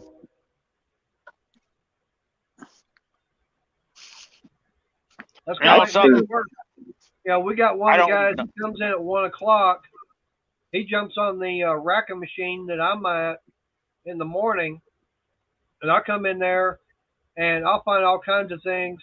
It's like, really? And the way he cuts the labels and everything is like, what the hell are you thinking when you're doing this? Actually, I'd rather drive a set of doubles than I would straight. Oh, I tell people that all the time. They look at me like I'm crazy. Oh, doubles are nice. Hey, Brandon, thanks for the compliment. At least they follow you. Yep, and you know, it said double unless you got, you know, the 253s, but these little pug trailers, hell, they'll Yeah. turn a corner on a dime. Oh, yeah. I could turn the corner with one of these better than I can a pickup truck with a 16-foot trailer. Mm-hmm. So, Briggs, here's my question. Since you pull in a double trailer, okay? So, I guess that when you go to unload, they got your route already set up. That way, everything comes out of the first one. No, that's my job to figure out what you take that the heaviers in the front, the lighters in the rear. I don't know which is which until they're done loading. All right. So, what happens when? What do you do when the rear one is empty? In the rear, then that's it. It's all right to haul an empty in the rear. Well, I mean, what do you do? Just but say you still got stuff in that front one. So, how do you get? The Yeah, stuff you put out? the loaded one. Well, you disconnect them both. I don't. They unload them. I don't. Oh, so you take them to so they're going to what, one spot in particular? Yeah. Yeah, he just drops and hooks. Okay. Yep. See, like me, I used to haul liquid, so you would always empty your pup before you emptied the lead. Okay. Yeah. So I didn't know how that worked. Yeah, post you a know link what? again real quick so I got to go back. I got to get back out for a minute. I got to dispatch myself. I'm right back. You never ever want to have a empty lead and a full rear. See, 'Cause that's they'll one thing I'm kind of curious about. Is like how that works out. Oh, it'll swing in the wind. Yep. Oh yeah, because you Yeah, got no Yeah. traction on your drive tires. Now, Steve, are you sure they were almond and not ivory? Mhm. Because we do of course appliance white, we do ivory, almond, we do black, we'll do red. Of course, the red ones you only see in those are the ones you see in like hospitals and doctors' offices. We do a brown, but I think that's about it. Talking about the light switch? Light Yeah, switch those screws? little screws. Yeah. And to be honest, Stephen, sometimes I forget which one is which. As far as which one's almond, which one's ivory. The only way I know for sure is like the boss says, "Hey, I need 2 carts of this painted ivory." So I go, "All right, fine. I'll get them loaded up. And I'll go grab the paint. At least the paint's got the the number and color and everything." I was like, "Okay, there's ivory." Yeah. I think ivory is more yellow than I think almond. I think is I think it's more of a the lighter color. Hmm. But yeah, there's a difference between those. I know that we had one order come in that customer had ordered it, and it was they wanted it painted one color. Here comes the other troublemaker. Hey, Wayne, shall let Brandon in here? Okay. Or should Yeah. leave him in the basement? Shall I leave him in the basement or bring him on up? Bring my little brother up here. Come on, All Brandon. There's Yeah. trouble. No, he ain't. I Where'd he fell. go? I'm too lazy to You get fell? up yet. I thought I was sitting down in my chair, and my chair was all the way over there, so I was sitting down to hit the floor. That sounds like an old person problem. Yep. I fell and I can't get up. That sounds like Brandon. Yeah, I read a meme. Me and Johnny read one yesterday afternoon. Said,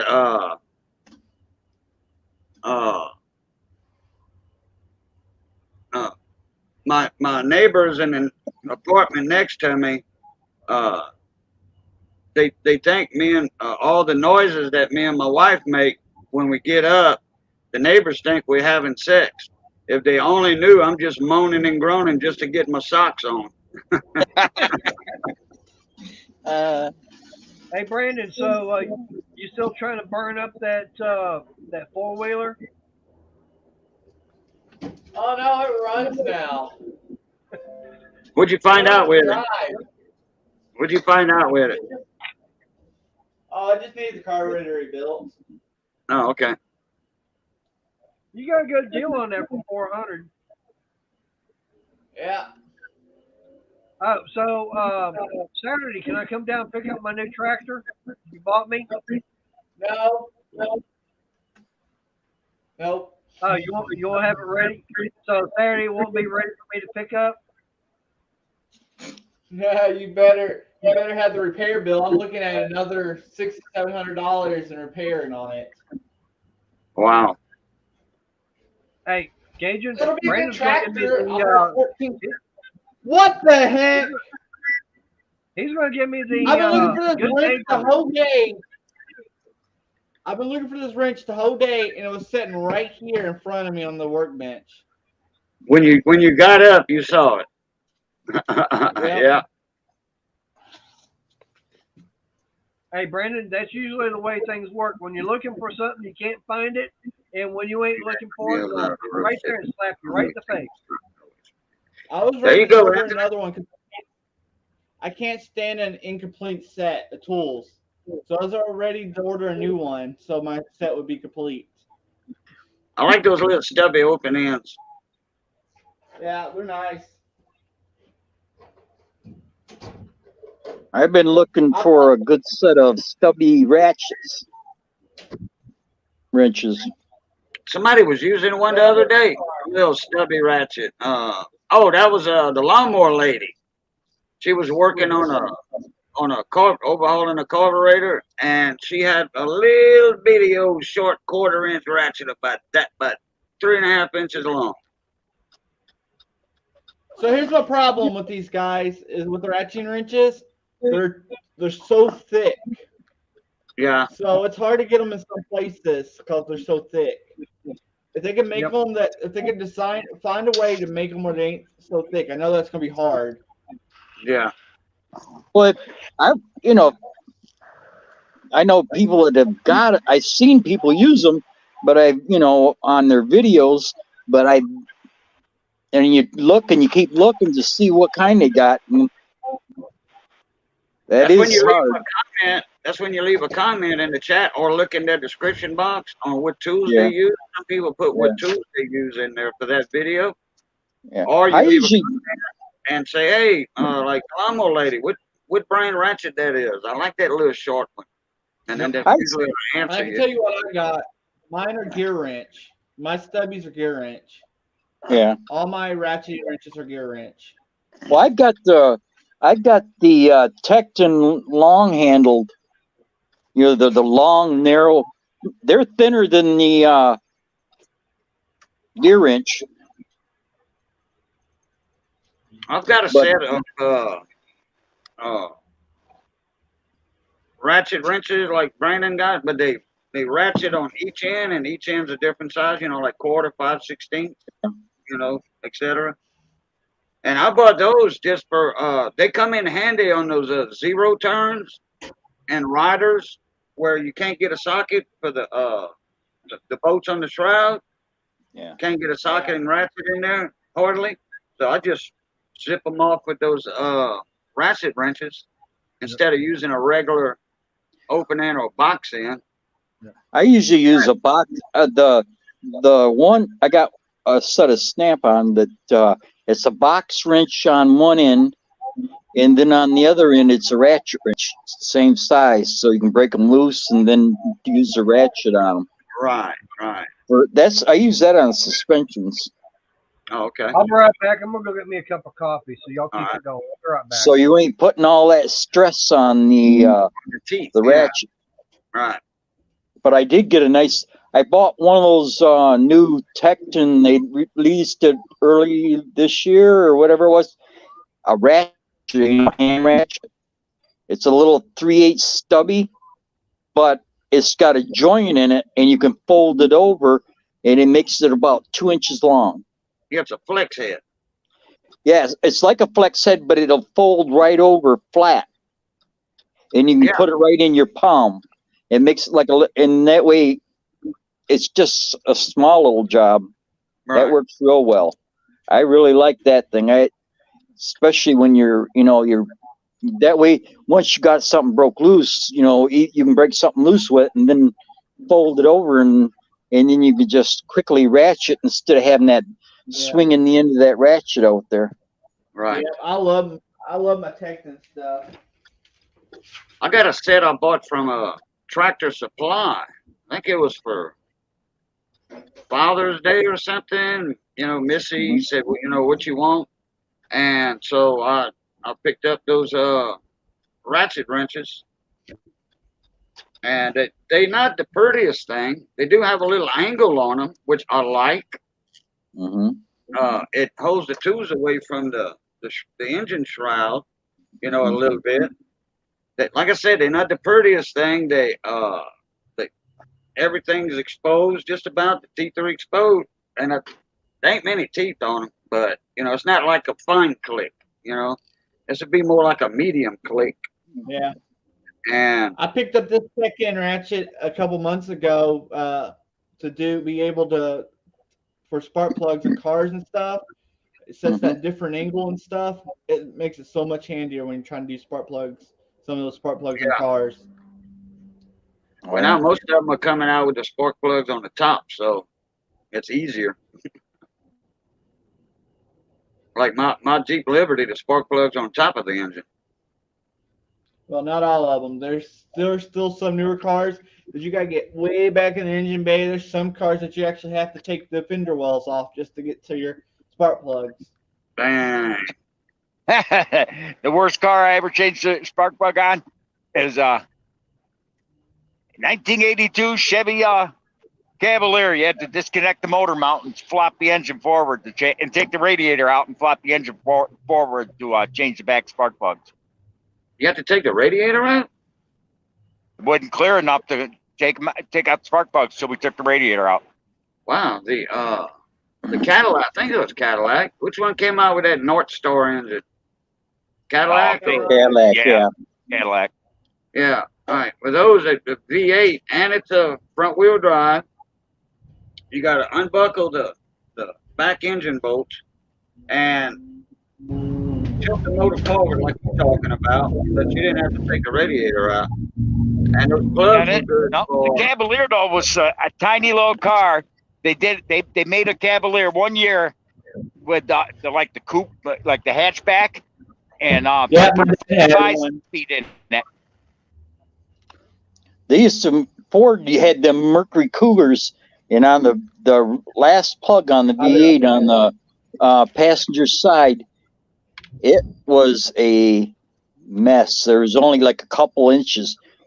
You had to put the socket in, then you had to put a tiny little 1.5 inch extension, wobble extension. Then you had to reach in there and put the ratchet on, and it took you almost 10 minutes to get that stuff in there. They're making them harder and harder and harder to work on every year. Well, some of them are getting better. I got a brand new 2021 Toyota Tacoma, and that's not going to be a hard job at all. It's going to be easy. Yeah, if you got 2021, a buddy of mine works at our local dealer. I've been telling the people up there, he's a mechanic up there. He says, take those spark plugs out one at a time, put Loctite on, because they're coming in after the 2020, 2021. The Toyota didn't put Loctite on the spark plugs. Never heard of that. No. Never heard of Loctite on a spark plug. Never. Not Loctite, anti-seize, excuse me. Anti-seize. Yeah. Oh, okay. But they have, and they didn't put any they didn't put anti-seize in them, and they had a bunch of them come through without the release gel on the tip of the boot. You know, you got to be extremely careful when you're putting anti-seize on a spark plug. If you get any of that anti-seize in that cylinder chamber, it's going to come off, and it will. I'm not saying wash your pistons out, but they have grit in that anti-seize, that aluminum grit. I would not put anti-seize on a spark plug. I would, because you got, like I said, if you do, you got to be careful and just put it on the top threads, closer to the business end of the plug, not at the tip, by the end of the electrode. Yeah. Yep. You're supposed to use anti-seize on anything that you use that's in aluminum. So if you're putting the spark plugs into aluminum block, you're supposed to put a tiny little bit, like a little tiny drop of anti-seize. Yeah. Maynard, they make a special anti-seize just for spark plugs. It does not have the grits. They actually have it's blue, and it's made just for the spark plugs. It don't have the grit, just for that reason. I always get in the packs of spark plug anti-seize and the packs at O'Reilly's when I change spark plugs. Because it takes And that's always silver.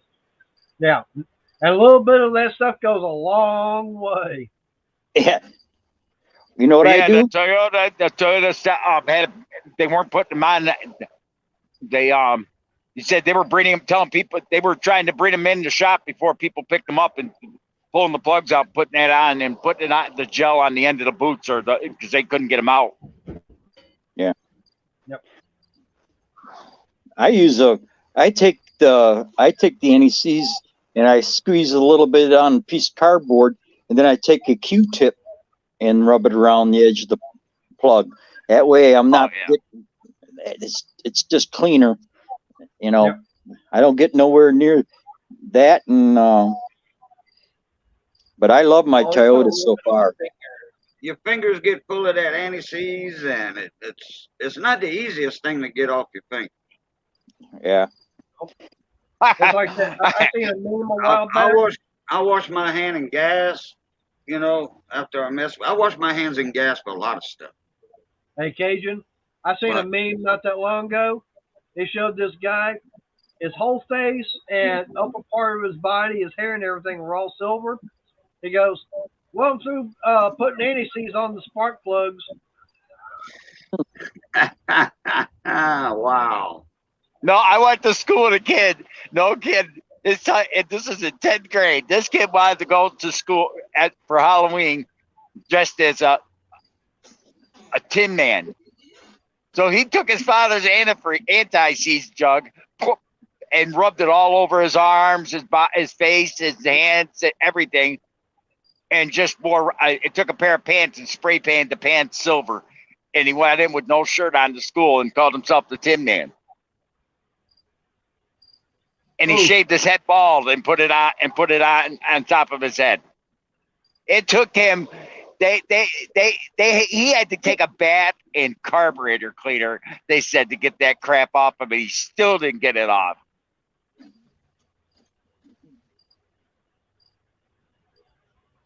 Well, you know I said, what were you thinking? Hey, Briggs, who was the original actor to play the Tin Man? Got me by the sneakers. I know. I know. Yeah, Kate. Hey, I'm asking Briggs. Okay. I have He no brought clue. that up. Wayne, do you know? No, I don't. All right, Cajun. Let's see if you know. Okay. He wasn't. It was the original actor. They did. He actually shot footage on film, but this certain actor could not take that aluminum coating, whatever that was on there. He was alert. He would cough and cough and cough and all that. Yeah, It's allergic reaction to it. Buddy Epson on the Beverly Hillbillies as Jed Clinton. Yep, he was supposed to be the original Tin Man because he had an allergic reaction to the silver makeup It was and everything. hurting That's his why lungs. It was Yeah. hurting his lungs.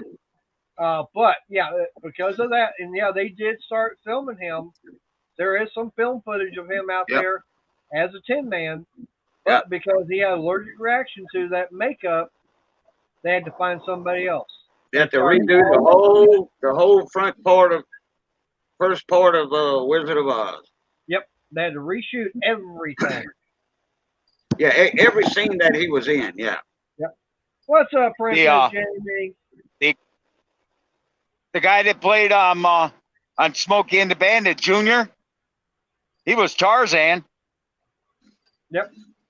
And yes, Jamie, Mark, Polar Bear Ed, and of course Sandy. Yep, they are coming to Texas this weekend. Yeah. Hey, Jamie. Today's Tuesday, right? This Wednesday. It's Wednesday. Today's Wednesday? Yep. Yeah. So they're leaving tomorrow morning. Yep. Yeah, in the morning. Right. Come on in, Okay. Jamie.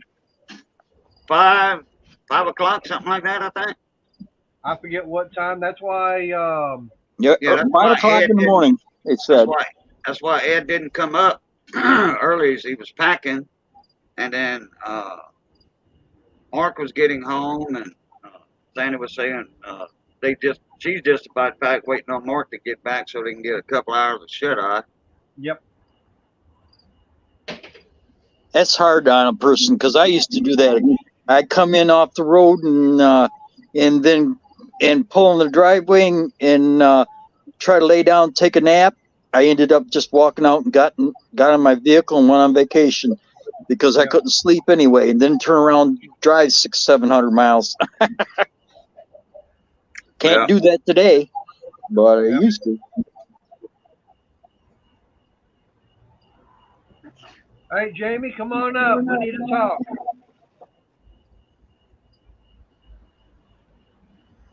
I just changed my Corolla's plugs. That's how I know about the NGK coming in with a special coating on them. That way it makes anti-seize unnecessary. I like the NKGs. They're a good plug. Yep. I was always partial to Champions myself.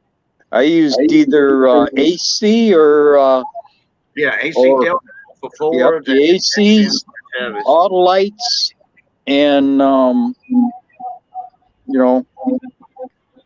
but now I use NKGs. Hey, Cajun, you ever seen this? This is a marine epoxy that goes on like Bondo. All right, take it easy, Ken. You have a good night. Yeah, it's a marine epoxy like you use on a boat hull. Oh yeah, okay. Goes on like epoxy.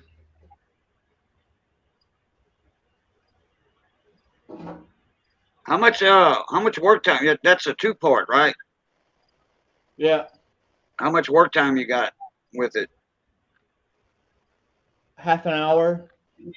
About 30 minutes. Not bad. Yeah. Is that what you were using on the Argo?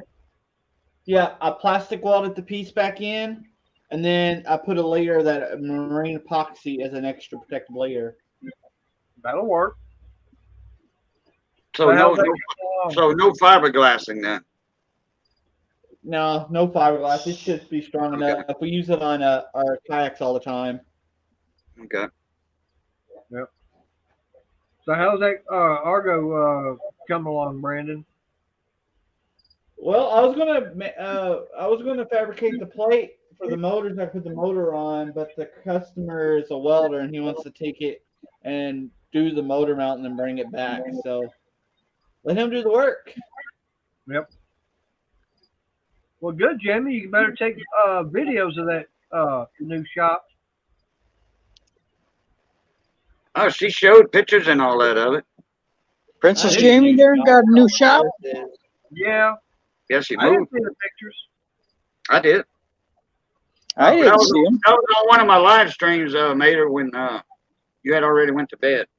Ah, that's probably why I didn't see them. Right. Yeah, I'm not a night owl like you. Yeah. I can wake up in the middle of the night and turn it on. Here's here's Cajun on a live stream. Yeah, because I'm going live after other people, and then the people in comments in the chat. Are you going live? Are you going live after this one? Are you going live? Cajun is not night owl. Yes, He's sir. Count Dracula. Count Dracula. Yeah, that's right.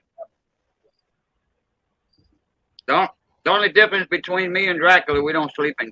I don't sleep in coffin. Hey, Anthony, once you So let me. Oh, go ahead. I was gonna say, Anthony, once you pop up in here, I got some Harley news to tell you. Oh, Hopefully, good news. It's something that happened.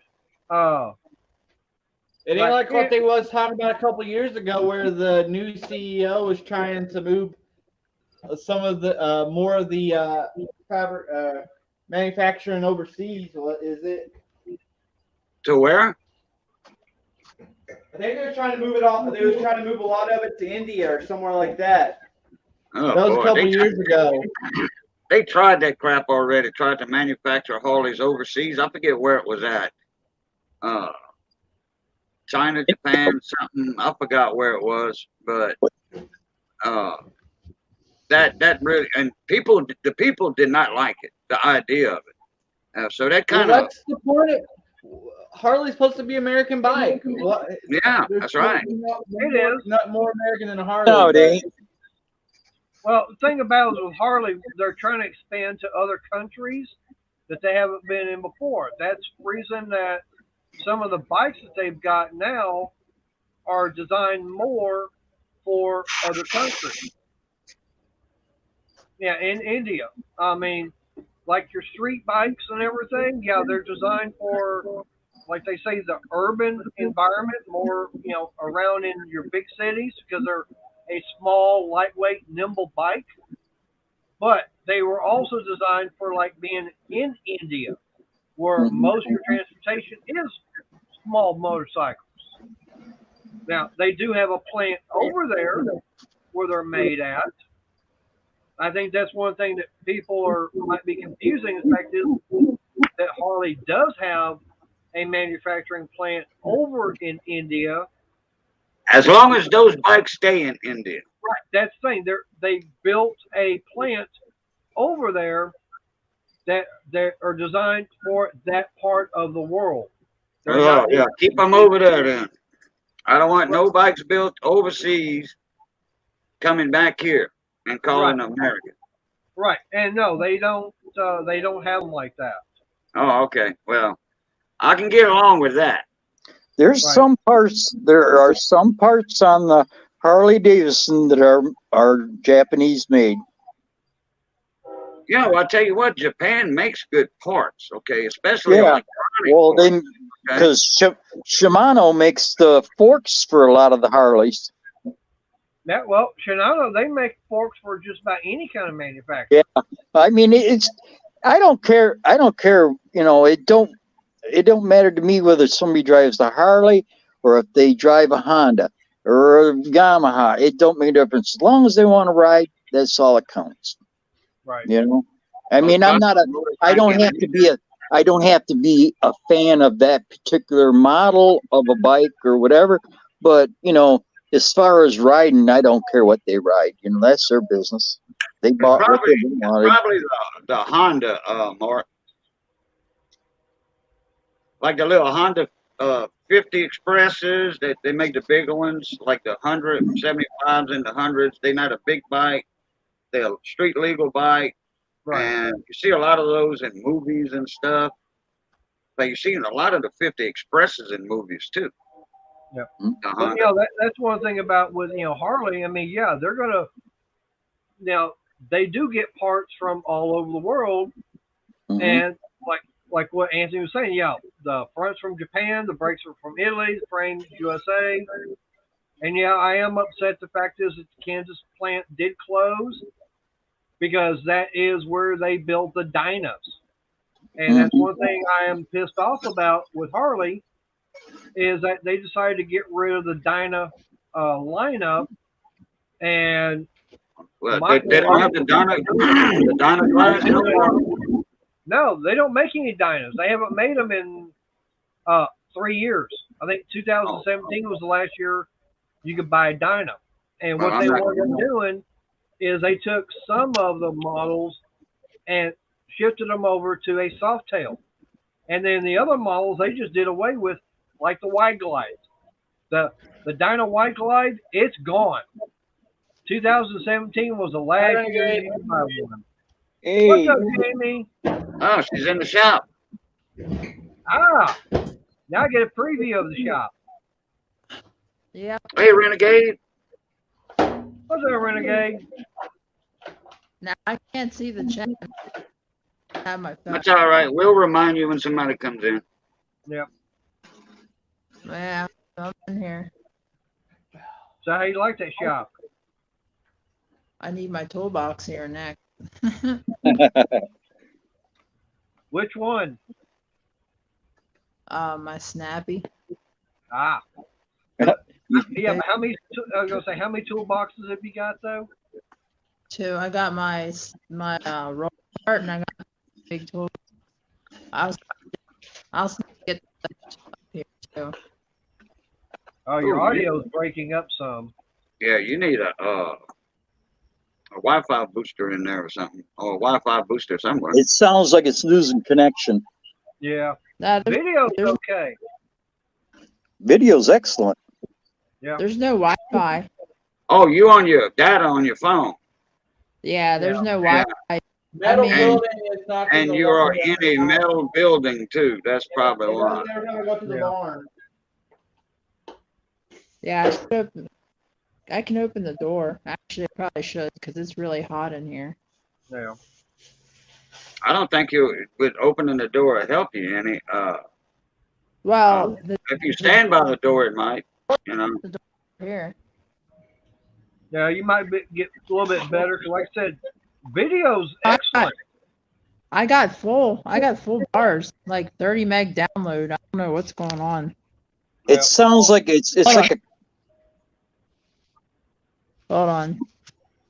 You know what? It just sounds the audio just breaks up. Your frame, your monitor, you know. or is she the sitting video is- underneath one of those lights? Yeah, I think it's here on this phone. Ah. Oh, Maynard, you ever heard of that First Amendment auditor? I'm against the press. No, I haven't. Oh, they go in the post offices and that, and any public access, do all the First Amendment audit. Well, guess what? He's in Texas now, and he did a video in Texas, in Corpus Christi, Texas today. Bunch of crybaby Karens in that post office.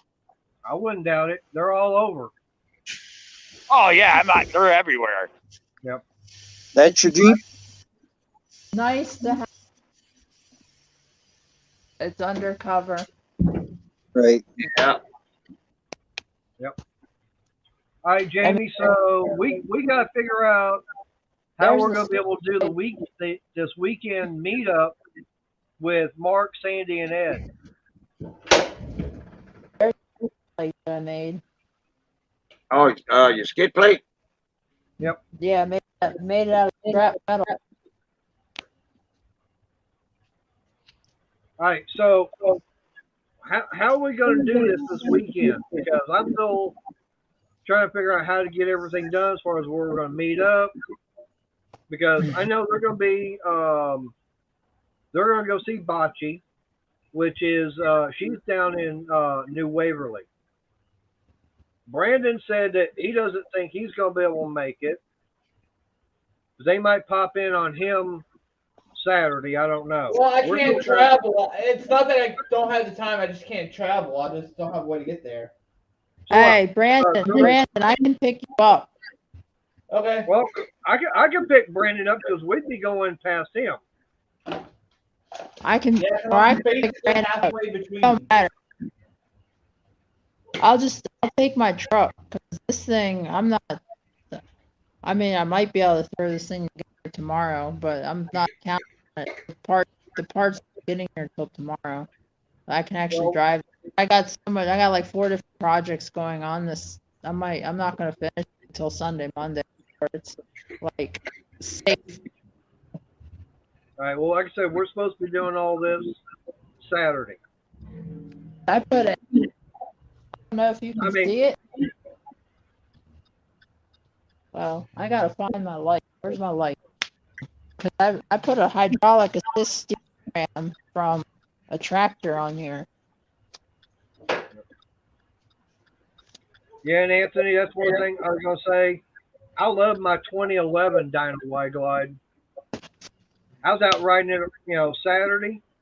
Oh, that felt so good to be up on the highway with it. So I don't know if you can see it, but I put a ram on there.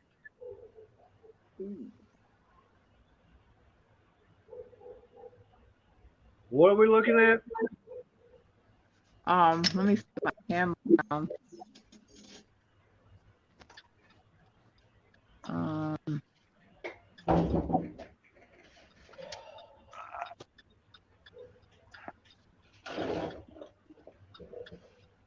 I see a broom.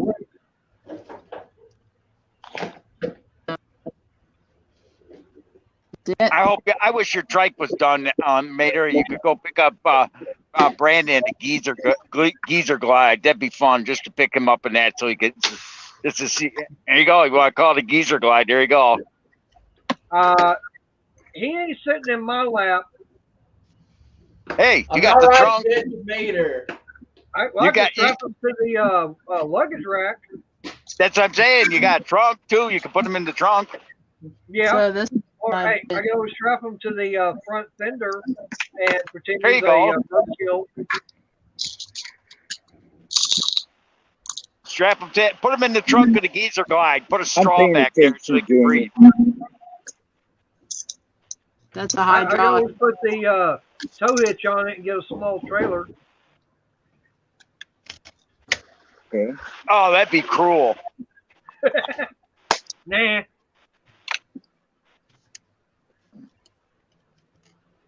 Hey, I got a better idea. How about if I put put the luggage, the tow hitch and everything on it, and then I make a little a seat and everything that goes inside that, and the seat's facing the opposite direction. That way you can see where we've been. No, take it. Tie a radio flyer wagon on the back end and drag them that way. You imagine that would wake them up. That's fractured right there. Okay. It's like an old Mac.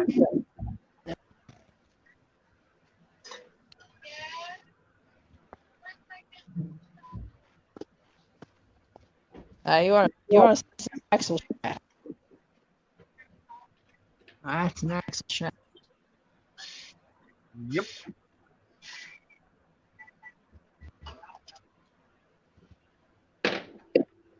Nine-inch discs. These are the thing is those are from Explorer.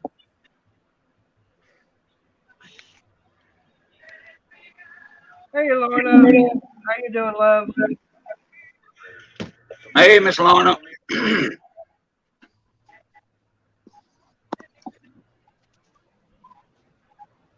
Well, Renegade, what you might need to do is clean your glasses.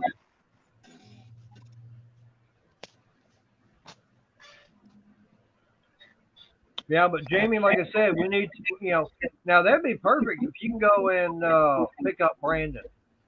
I could pick up Brandon.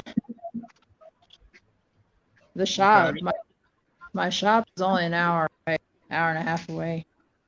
V Okay. shop. It's not full. Oh, there you go. All right. I guess I'm So gonna then go what see we gotta Santa do- Claus.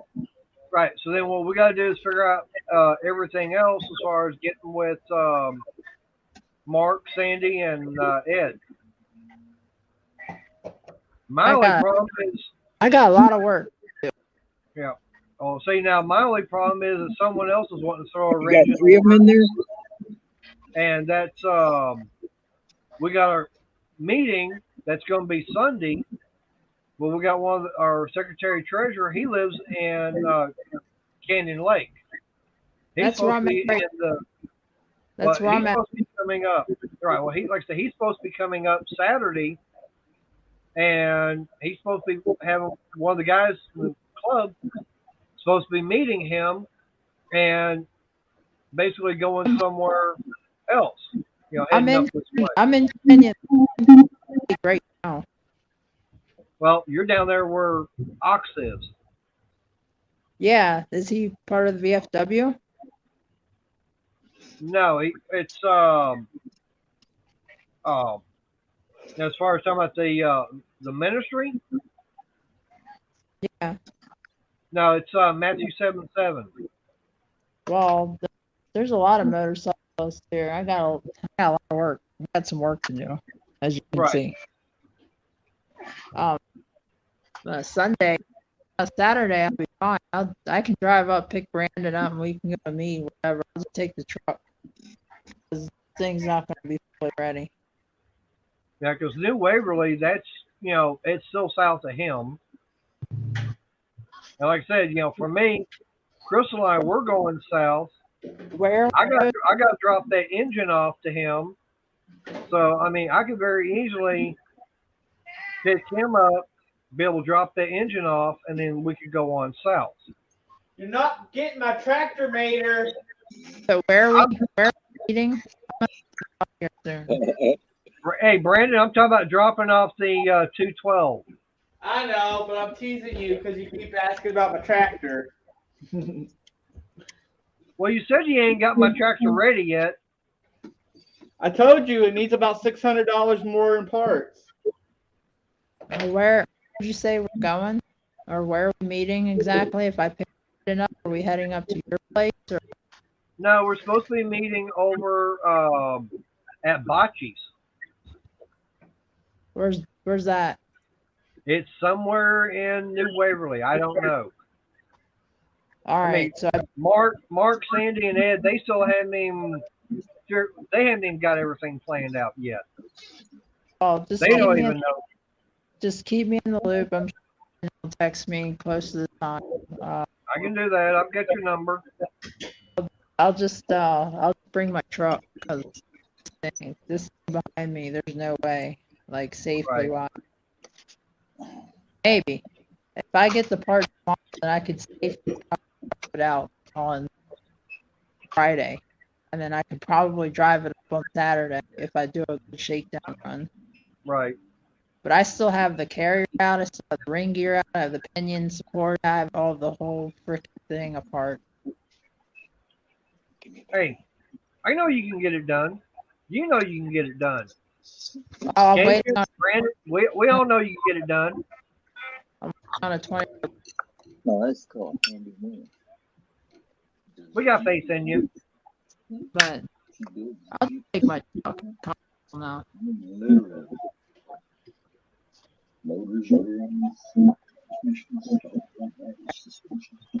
I get up there, I'm gonna go walk to the store. And, I'll Yeah, like I said, Jamie, like I said, this goes for you too, Brandon. Right now, we got to try and figure out how, when, where, what, this, that, and the other, as far as what things are going to happen Saturday. Because the only other thing that's throwing a wrench in the works is the fact that Crystal's son, he's got him a new job. The only thing is, he's supposed to be at work at 1 o'clock Saturday, which means he's going to have a ride. Well, So we got even got to try and figure that out. well, if Yeah, Brandon's it's willing, too bad. I can It's pick too Brandon bad Batchy can't come up this way because Bachi can come up this way because I'm like halfway between everybody, so I make it like easier for everybody. Yeah, I know, because there's plenty of room at your place to park everything. Yep. But the only thing is, Bocce can't make the drive. Yeah. That's the only thing there because, she's got her kids. So that's why the main thing was, because also the fact is that Mark is going to be having his laptop. So his plan was to do his live stream at Bocce's. Does Mark know? I'm not like crashing anything, am I? Do what? Is Mark expecting me? Yeah, I mean, we've told him about you. Whether he's remembered, I don't know. I know right now that I think they've all gone to sleep because I think they said they're going to be on the road like at 5 o'clock in the morning. Okay, my phone's dying, so I'm gonna let you All go. right. I think Mark's still on the road. He's only going to get a couple hours sleep. Yeah. Hey, Hello. Jamie, are you going to be up for a little while still? Yeah, I'm gonna go walk to the store, and then I'm gonna go back to get on my laptop and actually get some All right. internet. All right, go do that. I'll still be going for about another 40 minutes. But yeah, you see my new life right here. I like that. That is nice. Yeah. That is a nice shop. I'm probably gonna put a lift plate right here. We'll see. All right. It's not fine, but I'm working on it. So All right, we'll go to the store, get what you need, and get back. all right. All right. But, yeah, Brandon, like I said, that's something that I know Crystal, she and I have been talking about trying to get with Bocce and trying to get everybody together on the same page as far as where we're gonna meet, what time, this, that, and the other. Well, Now, I can tell you one person that's not been talked about.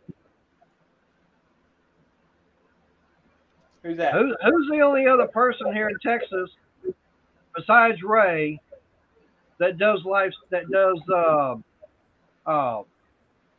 has a YouTube channel? It's in the small engine community. Or that you know Hey, of. you talking about Twisted R Racing? Nope. No, Maynard's never met him. Mater don't know him? Okay. No. I don't know. It's slipping my mind right now. Who? Brad. Oh, Brad's Workbench. Yeah. I have not seen him have a video in a long time. Yeah. I think he had a live stream with Junk from Work a few weeks ago. Like I said, I haven't seen hide or hair of him in a while. Because I found out about him through the Den of Tools. Of course, that's how I found out about you, and of course Jamie. All right, come on, turn the corner, you old beast. Yeah, worst comes to worst, if something happens and something happens in the bocce, we can't meet up at bocce's, y'all can always have the fallback of my place just in case if something does happen. Yeah, I know. Plan B. Hey, Lauren, you gonna come up? You still awake, Florida? But we need to have a discussioning, Mater. You got Crystal over there hooking? Yeah.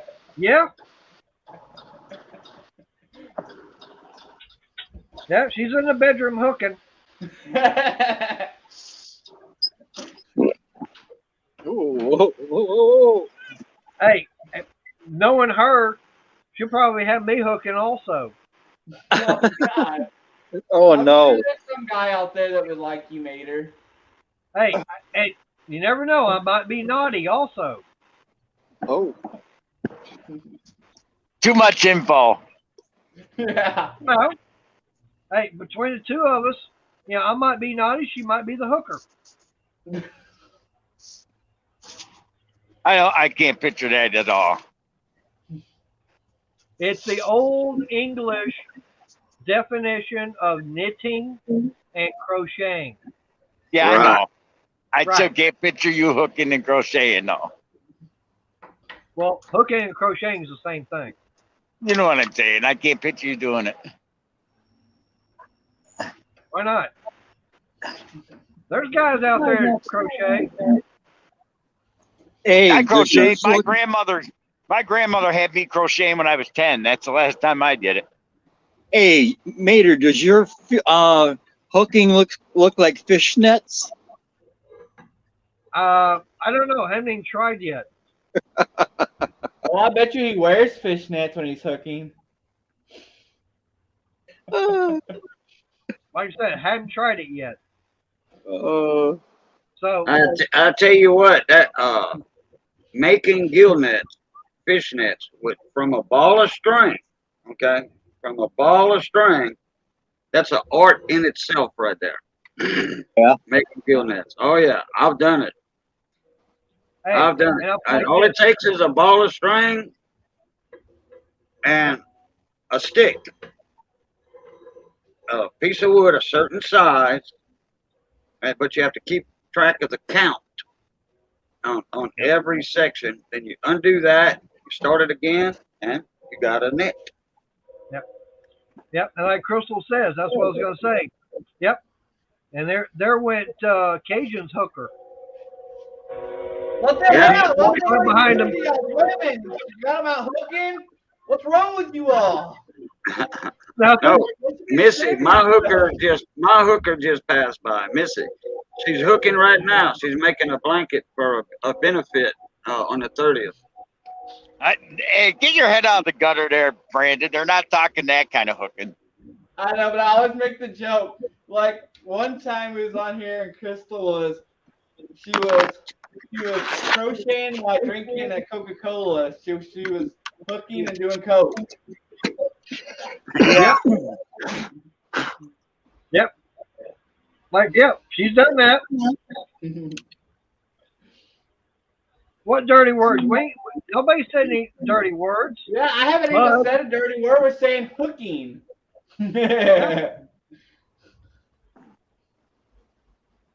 You gotta get your mind out of the gutter. There ain't enough room in there for all of us.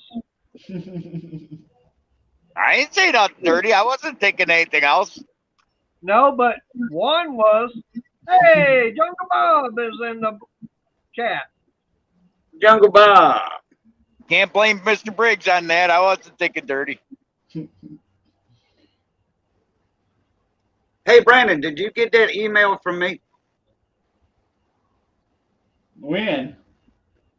Ain't got that out yet. Yesterday, day before yesterday? Let me check my emails. Uh-oh. I sent We you got an no email, more. Cajun, to ask your friend what size truck motor and all that he had. What? What's up, William? Hey, how's it going?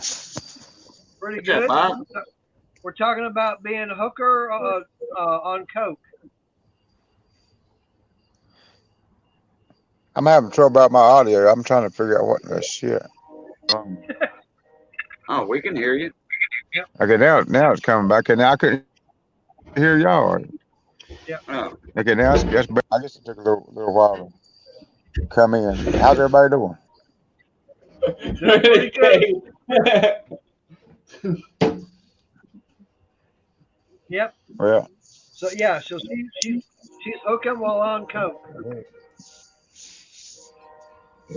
so you didn't get that email, Brandon? Oh, It had a link. I It didn't had a have-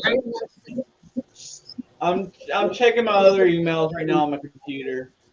Oh, okay. what's up, Yeah. Jungle Bob? hey, Jungle Bob. What's going on, What's Cajun, up, man? Bob? William? Wayne. I see Wow. We're getting a big panel tonight.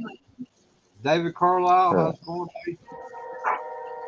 I just passed a sign for a job fair for $21 an hour at Subway with a $1,000 sign-on bonus. Wow. Wow. Is that for a manager? No, it says $21 an hour. Subcrafter, assistant manager, $30 an hour. Manager, $40. I'll be Damn. damned. I'm in the wrong business. You know, labor That's makes it amazing. hard to find for real, dude. I guess.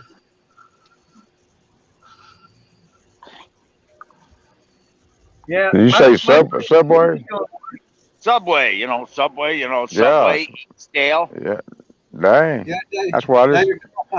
David Carlisle have plenty of rain lately, so you know, because you got the same Yeah, rain. I think they had a Subway where it was getting coffee at earlier. There's a Subway in that store. I just came from a Subway. Yep. We were just talking about Subway, me and William on another Yeah. channel a while ago. Yeah. I just. Now, my only question is, if they're paying $21 an hour, how much is it costing for that damn foot long? You gonna pay $30 for that foot long then? Oh, we got the 5-hour foot long. They hardly have them around here anymore. We get $6. they might as well say they're $12 foot longs. Yeah. For half. Yeah, Yeah, $21 an hour. If you're gonna pay someone $21 an hour, your prices on your food and everything, or whatever you're selling, it's gonna have to go up that way. You're making money. Yeah. It's Especially with unemployment insurance, workman's comp, all that stuff. Yeah. Oh yeah. it's high enough. Like you said, a foot long is about $12, about $1 an inch. Yeah, well, you can buy them on a certain day of the week. They have their specials on a certain day of the week. That's the way you can get them. But they're still making money, guys. Don't worry about it. Trust me. Oh Now, yeah. they might have to start saying, instead of a foot long, we got a instead of 12 inch, we got 12 centimeters. You know, that's what she said. Yeah, they might have. It's kind of like that lady from Wendy's commercial from years ago. Where's the beef? Yeah. It's not the size, it's the quality. That's right. Yeah, but you never. With hers, it wasn't just the size; it was still the quality. Cause you still couldn't find the beef. Yeah. Hey, Cajun. Where's the beef? That brings back old memories. That you're dating us all right now. Everybody that's up here that knows that commercial. Where's the beef? Brandon's Hey, probably Domino's. too young to remember that. Did you hear what I said? Domino's still has their When they're talking about pizza, you know, their $5 pizzas. They're talking about Subway. Damn, 3 people talking at And, once. and it's kind of this sexual, twist to it. They say it's not the Who's size, that? it's the quality. I don't know who it is. Not me. Hey, Juan, you go to work for Subway. I'm going to say where I'm at. I could work for Subway, heading myself out of a job. What's the name of Yeah, Brandon, They you won't go to pay work me. for Subway. If you went to work for Subway, $21 an hour, you make more money. Yeah, I don't mind working $21 an hour. Subway. Hell, at my Taco Bell, they got a sign out there saying hiring get paid today. Huh. I don't know how they get around that. Well, the way they're doing it is you hit the time card and everything, and it's all done computerized, and you actually get like a little, credit card or debit card and everything, and it's all done by the computer and everything, and they will automatically transfer your wages to that card every night at midnight. I used to manage pizza restaurants back in the day, like 20 years ago, but we had to sign them up. First, we had to get their driver's license. We got to fill out the I-9 forms on them, go through all this paperwork. And then it's still, if they started that day, if they passed everything, all that, it was still, like a week and a half. And we got paid every 2 weeks before they get their first paycheck. And that would just be the first day they worked. Before they got in the cycle, before the cycle got going. Well, I mean, like back in June when Crystal and I, we went going to Muskogee. I saw there at the Arby's, they had to sign up saying Work today, get paid today. I'm going, do what? Things And I have want to changed. go there and get something to eat. I asked them about it. They explained that's how it works. Things have Is changed. that, yeah, so it's like you get up, say you work till like 10 o'clock, and your time, it's all computerized by the time clock, Wow. and at midnight, it's all figured out by the computer, and it puts it on that That means you card. can just do it whenever you want to. You ain't got to go back and worry about going to pick up your last check or nothing, right? Yeah, Right. yeah. Awesome. Hell, I know that right where I work at, we got businesses all around us that got signed up saying now hiring. Oh, that's the way it is around here. $1,000 sign-on bonus. Yep. That place I work now, you used to have to know somebody. It used to be hard to get on. I mean, it's real hard to get on there. I You was couldn't up hardly at get on. I was up at And our place. now it's. I mean, it's just now they're hunting people now. Yeah. I was up at our steel dealership this morning, going to pick up another order. Of course, it's a new one that opened up in close by us. It's been open for probably a couple of years, but I just haven't been trading with them. So I've been ordering a lot of parts. And I went in there today in person. I usually have somebody go get the parts for me and pick up I my love Brandon. And I went in there this morning myself, uh, and they asked me that I want a job repairing stuff for them, helping them, in their tech shop. They asked me, you order a lot of parts. I said, yeah, I work on them. That's why I go over and they're hunting techs, man. They're hunting techs right now, even the shops are. All right, Brandon, you take it easy. Hi, Brandon. Good night, Brandon. See, Brandon. I thought about it. I thought about inquiring how much they pay and everything. I told them I might talk to them next time I was in there about it. I don't know if I can Would you work have for the man. insurance?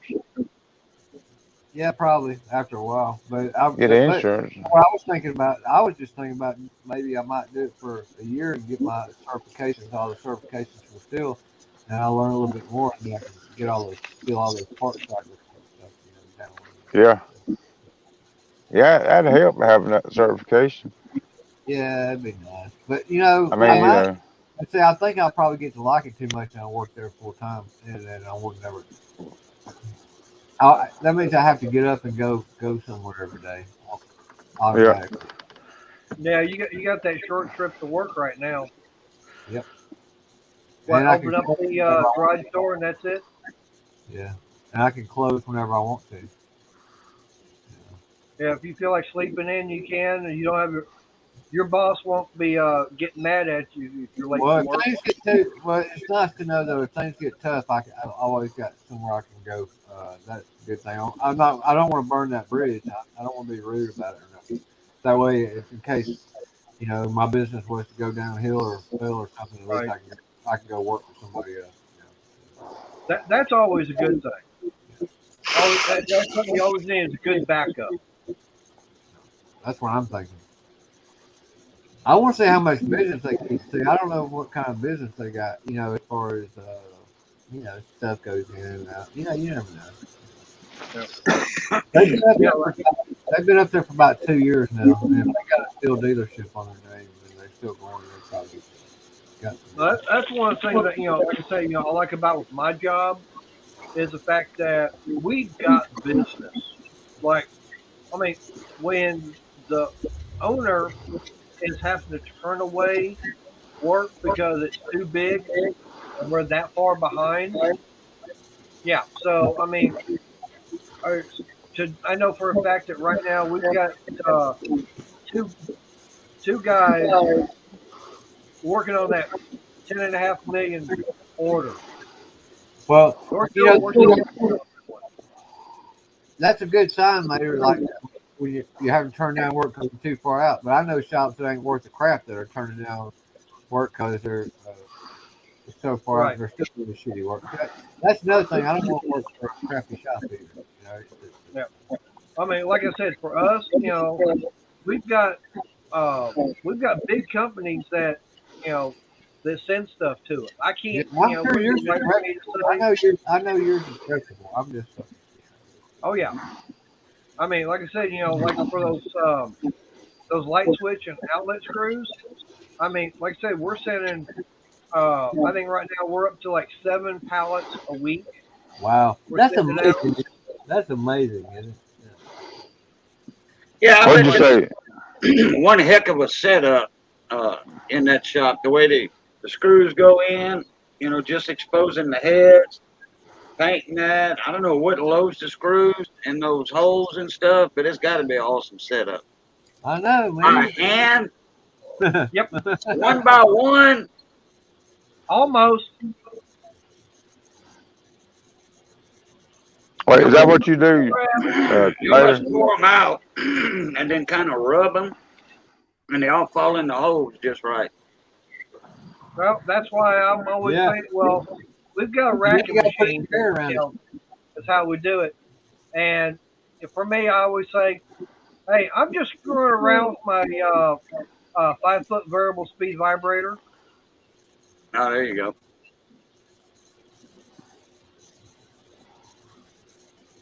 Wait, is that what you do, Mater? Work at a place that makes bolts and stuff?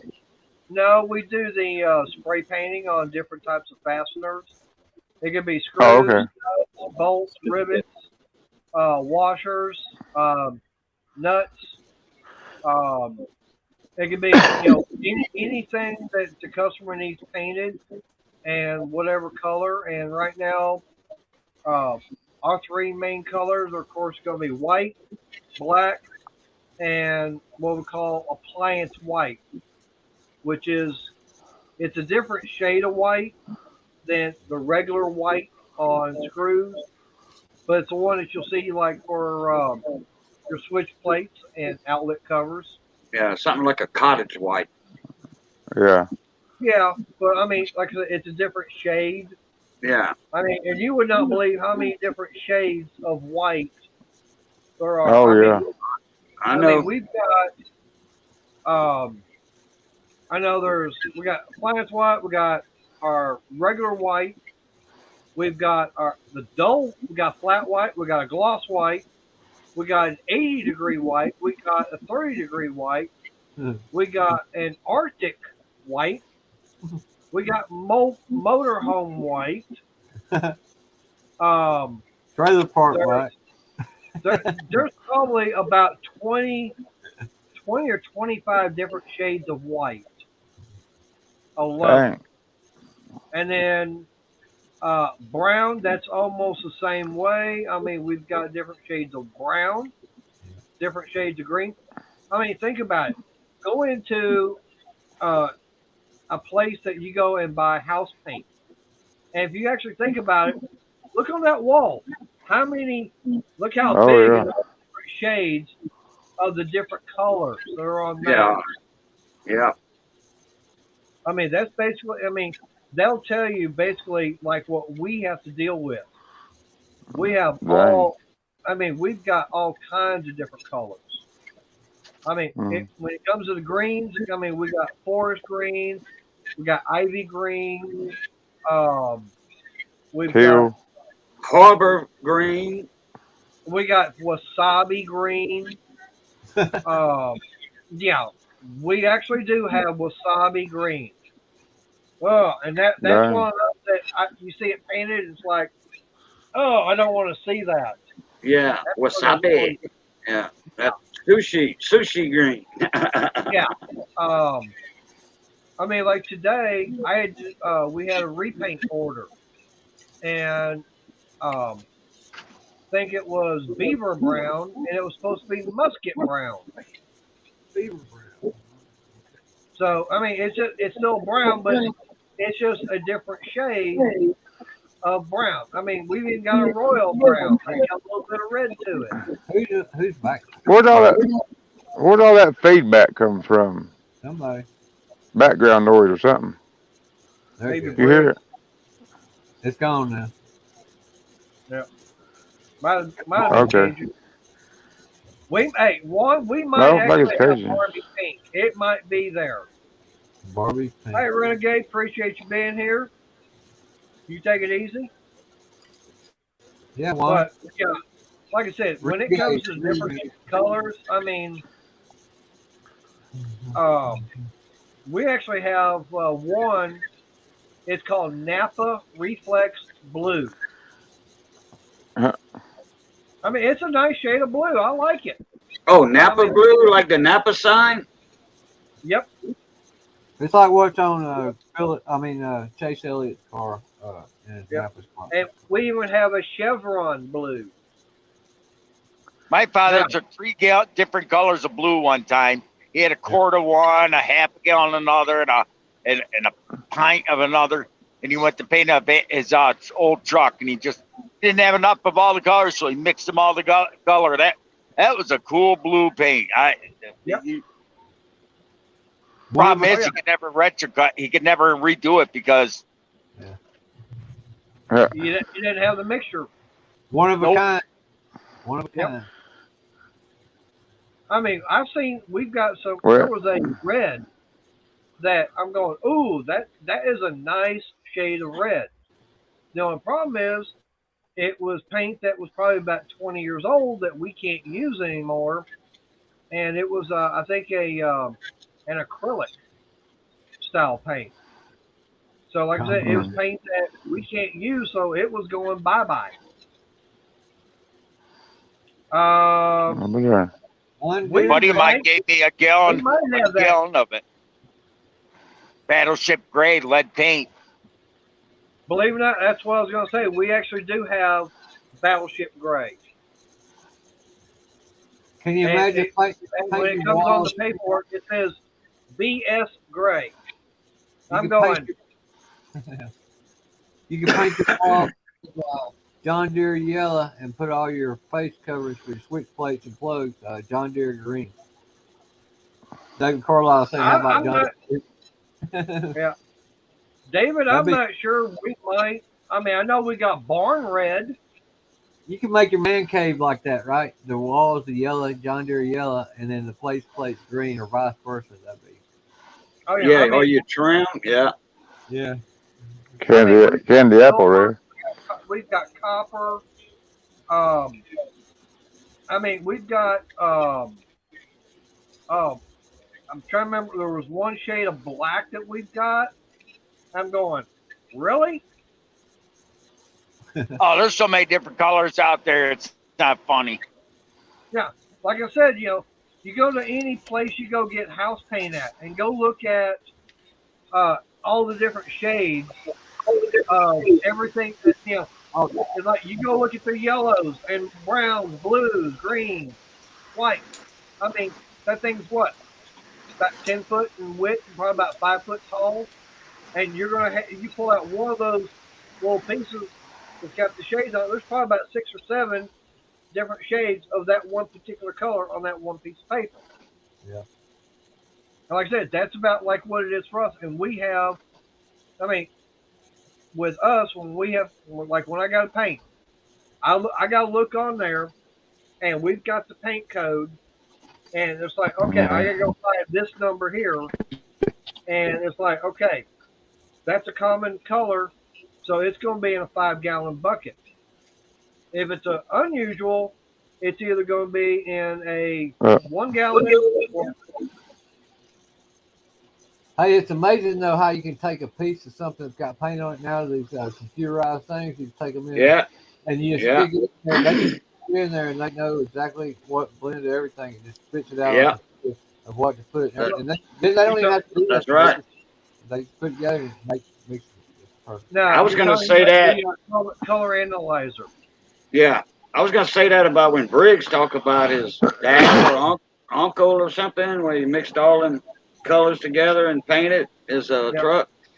Yeah, you can paint a piece of metal, or metal would be better because it's going on metal, and then over a primer, if you primed it, if you use the same primer, on a piece of wood, smooth as glass wood, or a piece of glass, save that sample piece of glass or metal, save that up somewhere, and if you want to repaint a truck or touch up on it, just bring it in to Sherwin-Williams or whatever, and then they'll color analyze it, and boom, you got that color.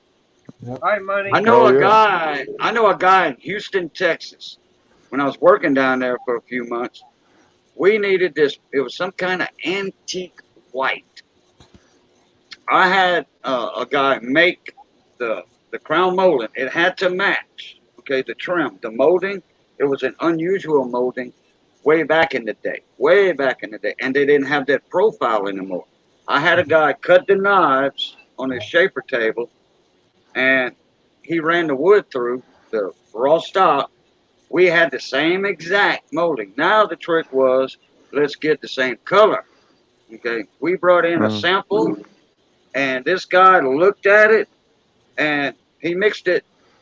That's all he did was look at it. He didn't go to a code or nothing, because we didn't have a code over there. He looked at it, perfect match the first Yep. time.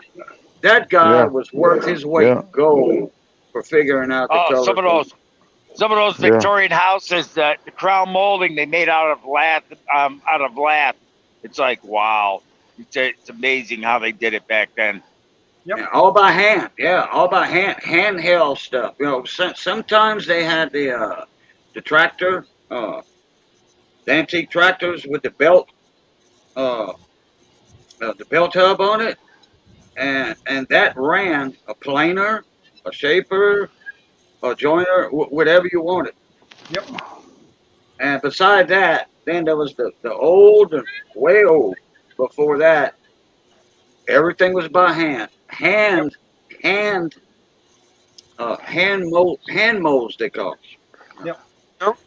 A buddy of mine owns this Victorian mansion in my town. It's 4 apartments, 2 on each floor, and the center staircase is one like you'd see like Gone with the Wind. It goes up and a big grand staircase and spiral. it spreads out the Yeah. hallway. And now he don't live in the house. I mean, he lives like 5 miles away. But anyways, he came in one day. That one guy moved out.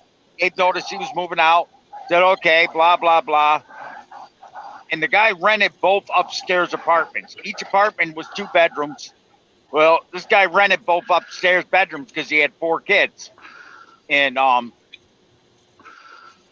they just him and his wife were in one apartment. His kids were across the hall in the other apartment. I mean, they were so close to each other that the landlord put a doorway between the 2 of them. That way it was like one big apartment. They just had 2 kitchens and 2 bathrooms.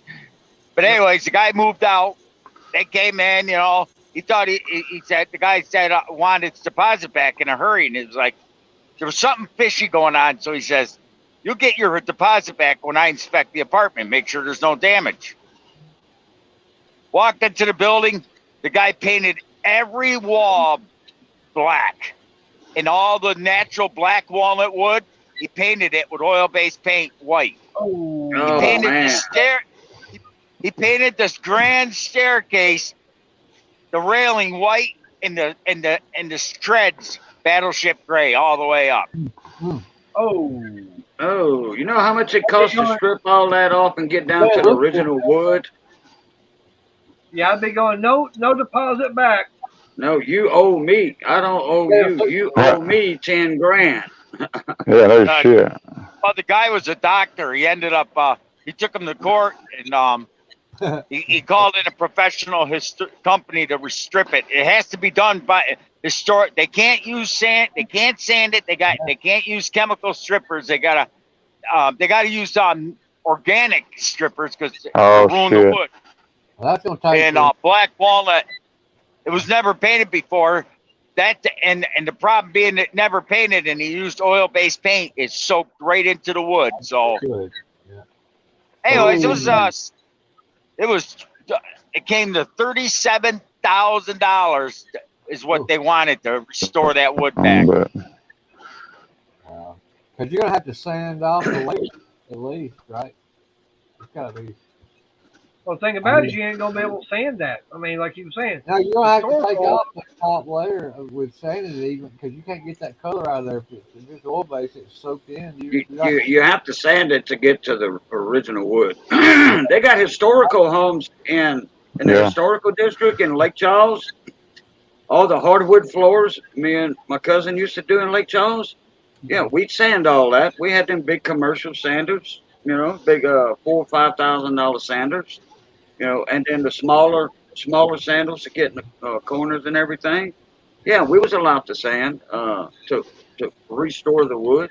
We were Oh, allowed he that. painted the floors too. Hit the hardwood floors. He poured Battleship Gray on some of them. Some of them painted white. His daughter's bedroom, he painted the bedroom floor pink. Oh, $37,000 they wanted to restore everything, and the guy tried saying the house is only appraised at $100,000, so it would add value, and the only way he would do it is unless he sold him half the building or whatever. It's like, judge didn't see it that way, thank God. But could you imagine walking in and seeing that? Well, that's just somebody that didn't know what they were doing. Probably they didn't know what they had trying to put that paint down. That's a shame, though. It's a shame. Oh, he knows. He knew what the guy had. He just didn't care. He thought, in his mind, he owned. And my buddy just you know what he did? He took the money, he got the money from the guy, but it ended up costing more than 37. He actually sued him for 50 grand.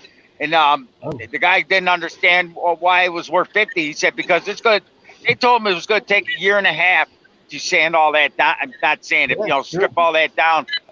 That's lost rent. Yeah, because you can't renovate. You're losing your rent money. Because you can't. Yep. Yeah. Yeah, because that's the thing. I mean, you're not gonna have anybody in there while it's People all don't getting, care. People don't care if it's not there. I just tell you that goes from every kind of facet. Like that's why I don't loan stuff out. People don't care if it's not their equipment. That's why you don't rent stuff out.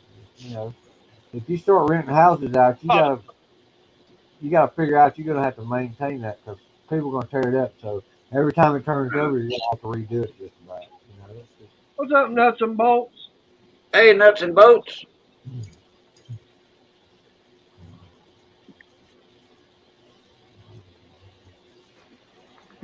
Oh yeah. You know something? The only thing he didn't strip down, he didn't re-strip. He figured it was easier. He just left the floors painted. He just painted all the floors one color and just. He said, he did not. He never stripped the floors. He said because he was always constantly fighting with people, screwing with. He had spilling stuff on the floor. And he said, forget it. Or they get a dog without permission, and the dog would piss in the house, and he said, forget it. It's like. yeah. Get just renting some bitch out like this. Yes, I know. 3 minutes. I know.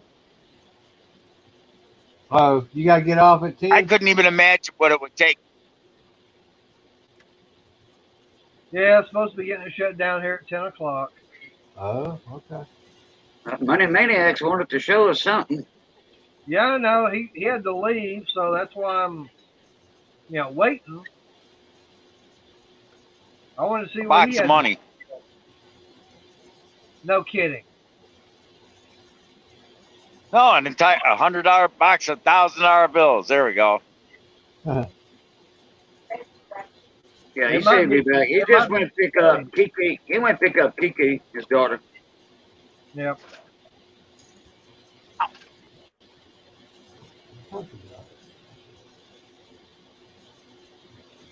So as soon as money gets back, he does what he wants to show and everything. I'll be shutting it down after that.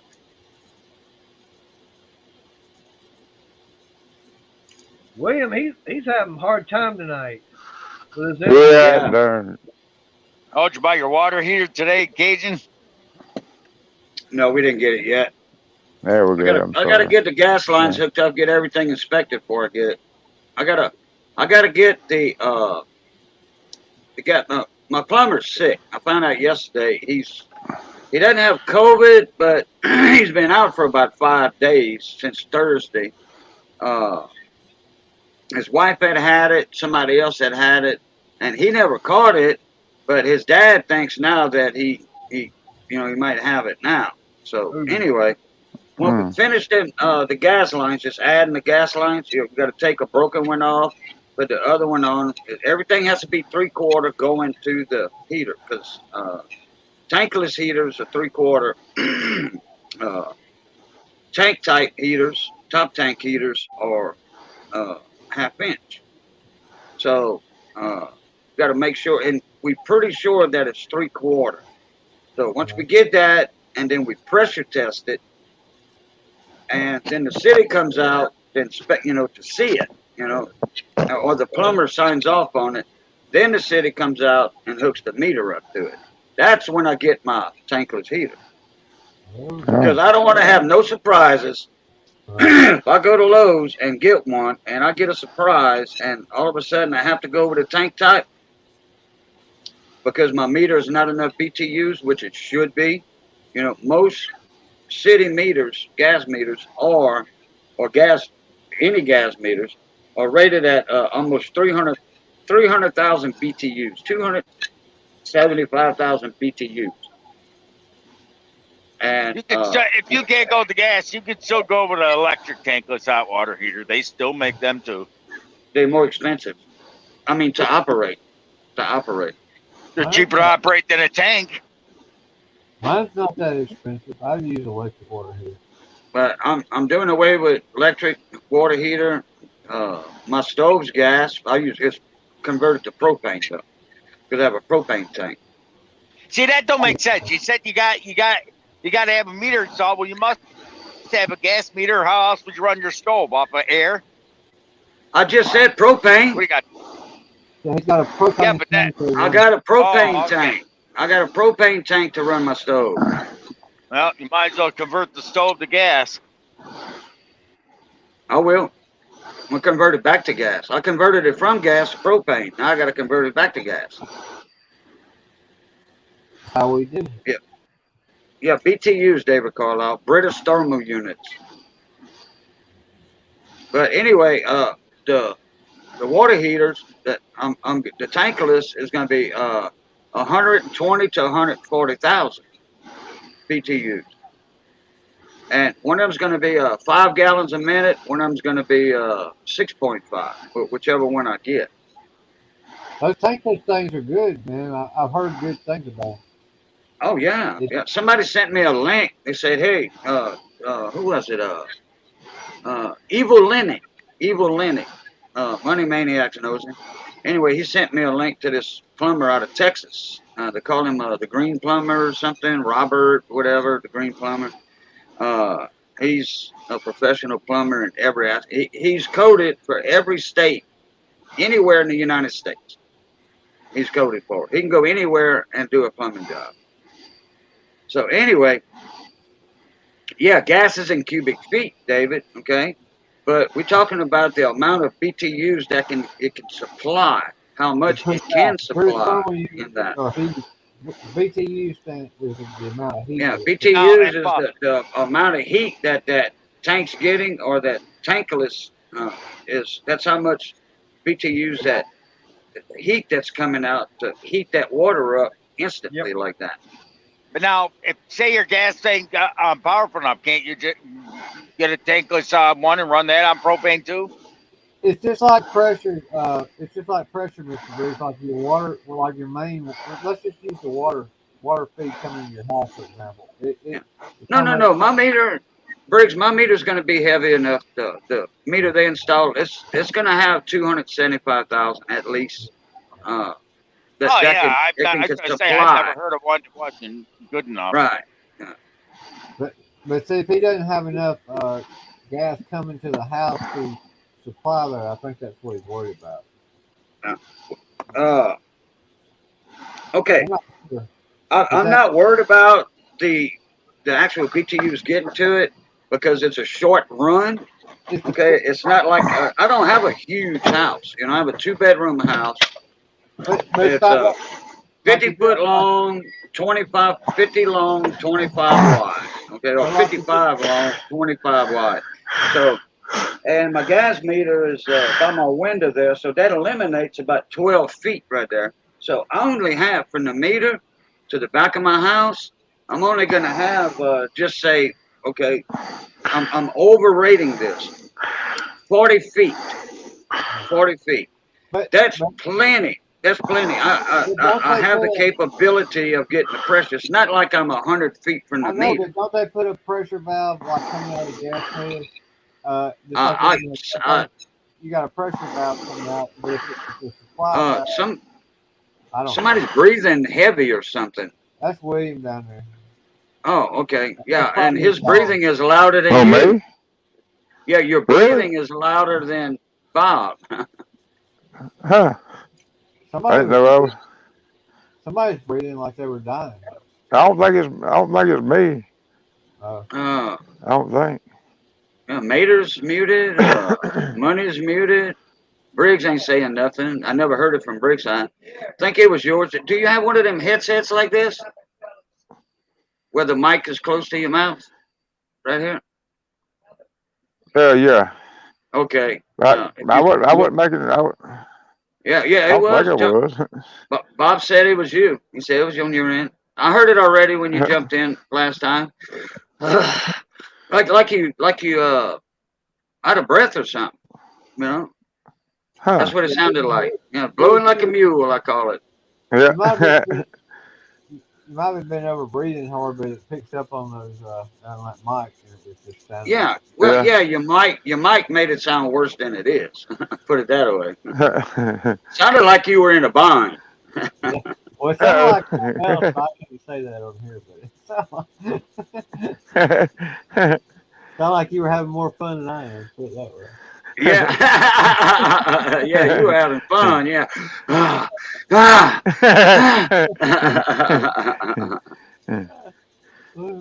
didn't know I was.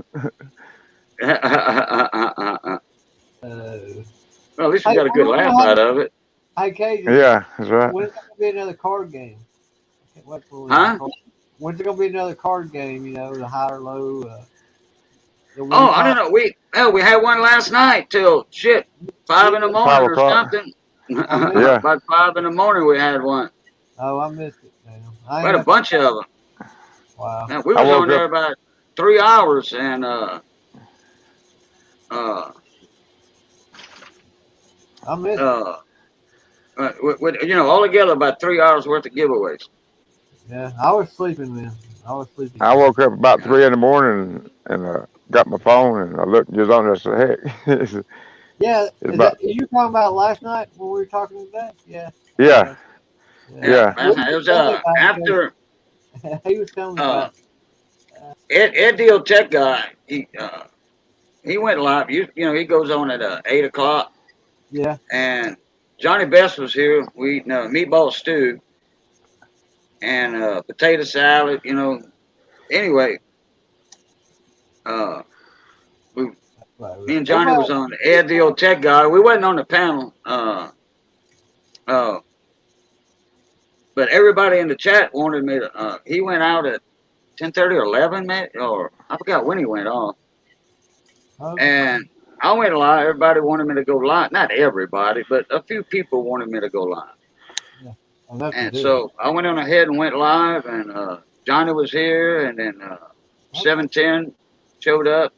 That's it, 710. That's it. Yeah, 710. Yeah. Rigged. And we was doing giveaways for, like I said, 3-4 hours. Yeah, I love that.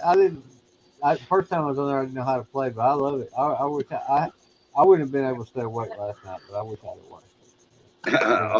Okay. Well, maybe if you'd have got in on the games, you probably would have stayed awake.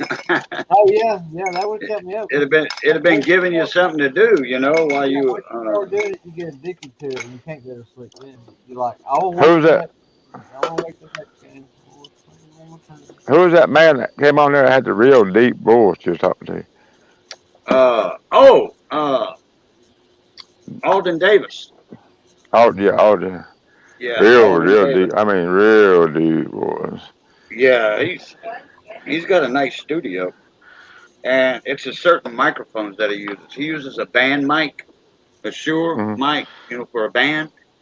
And he said in November or December you're going to be getting this mic, Cajun. I'm like, oh, thank you.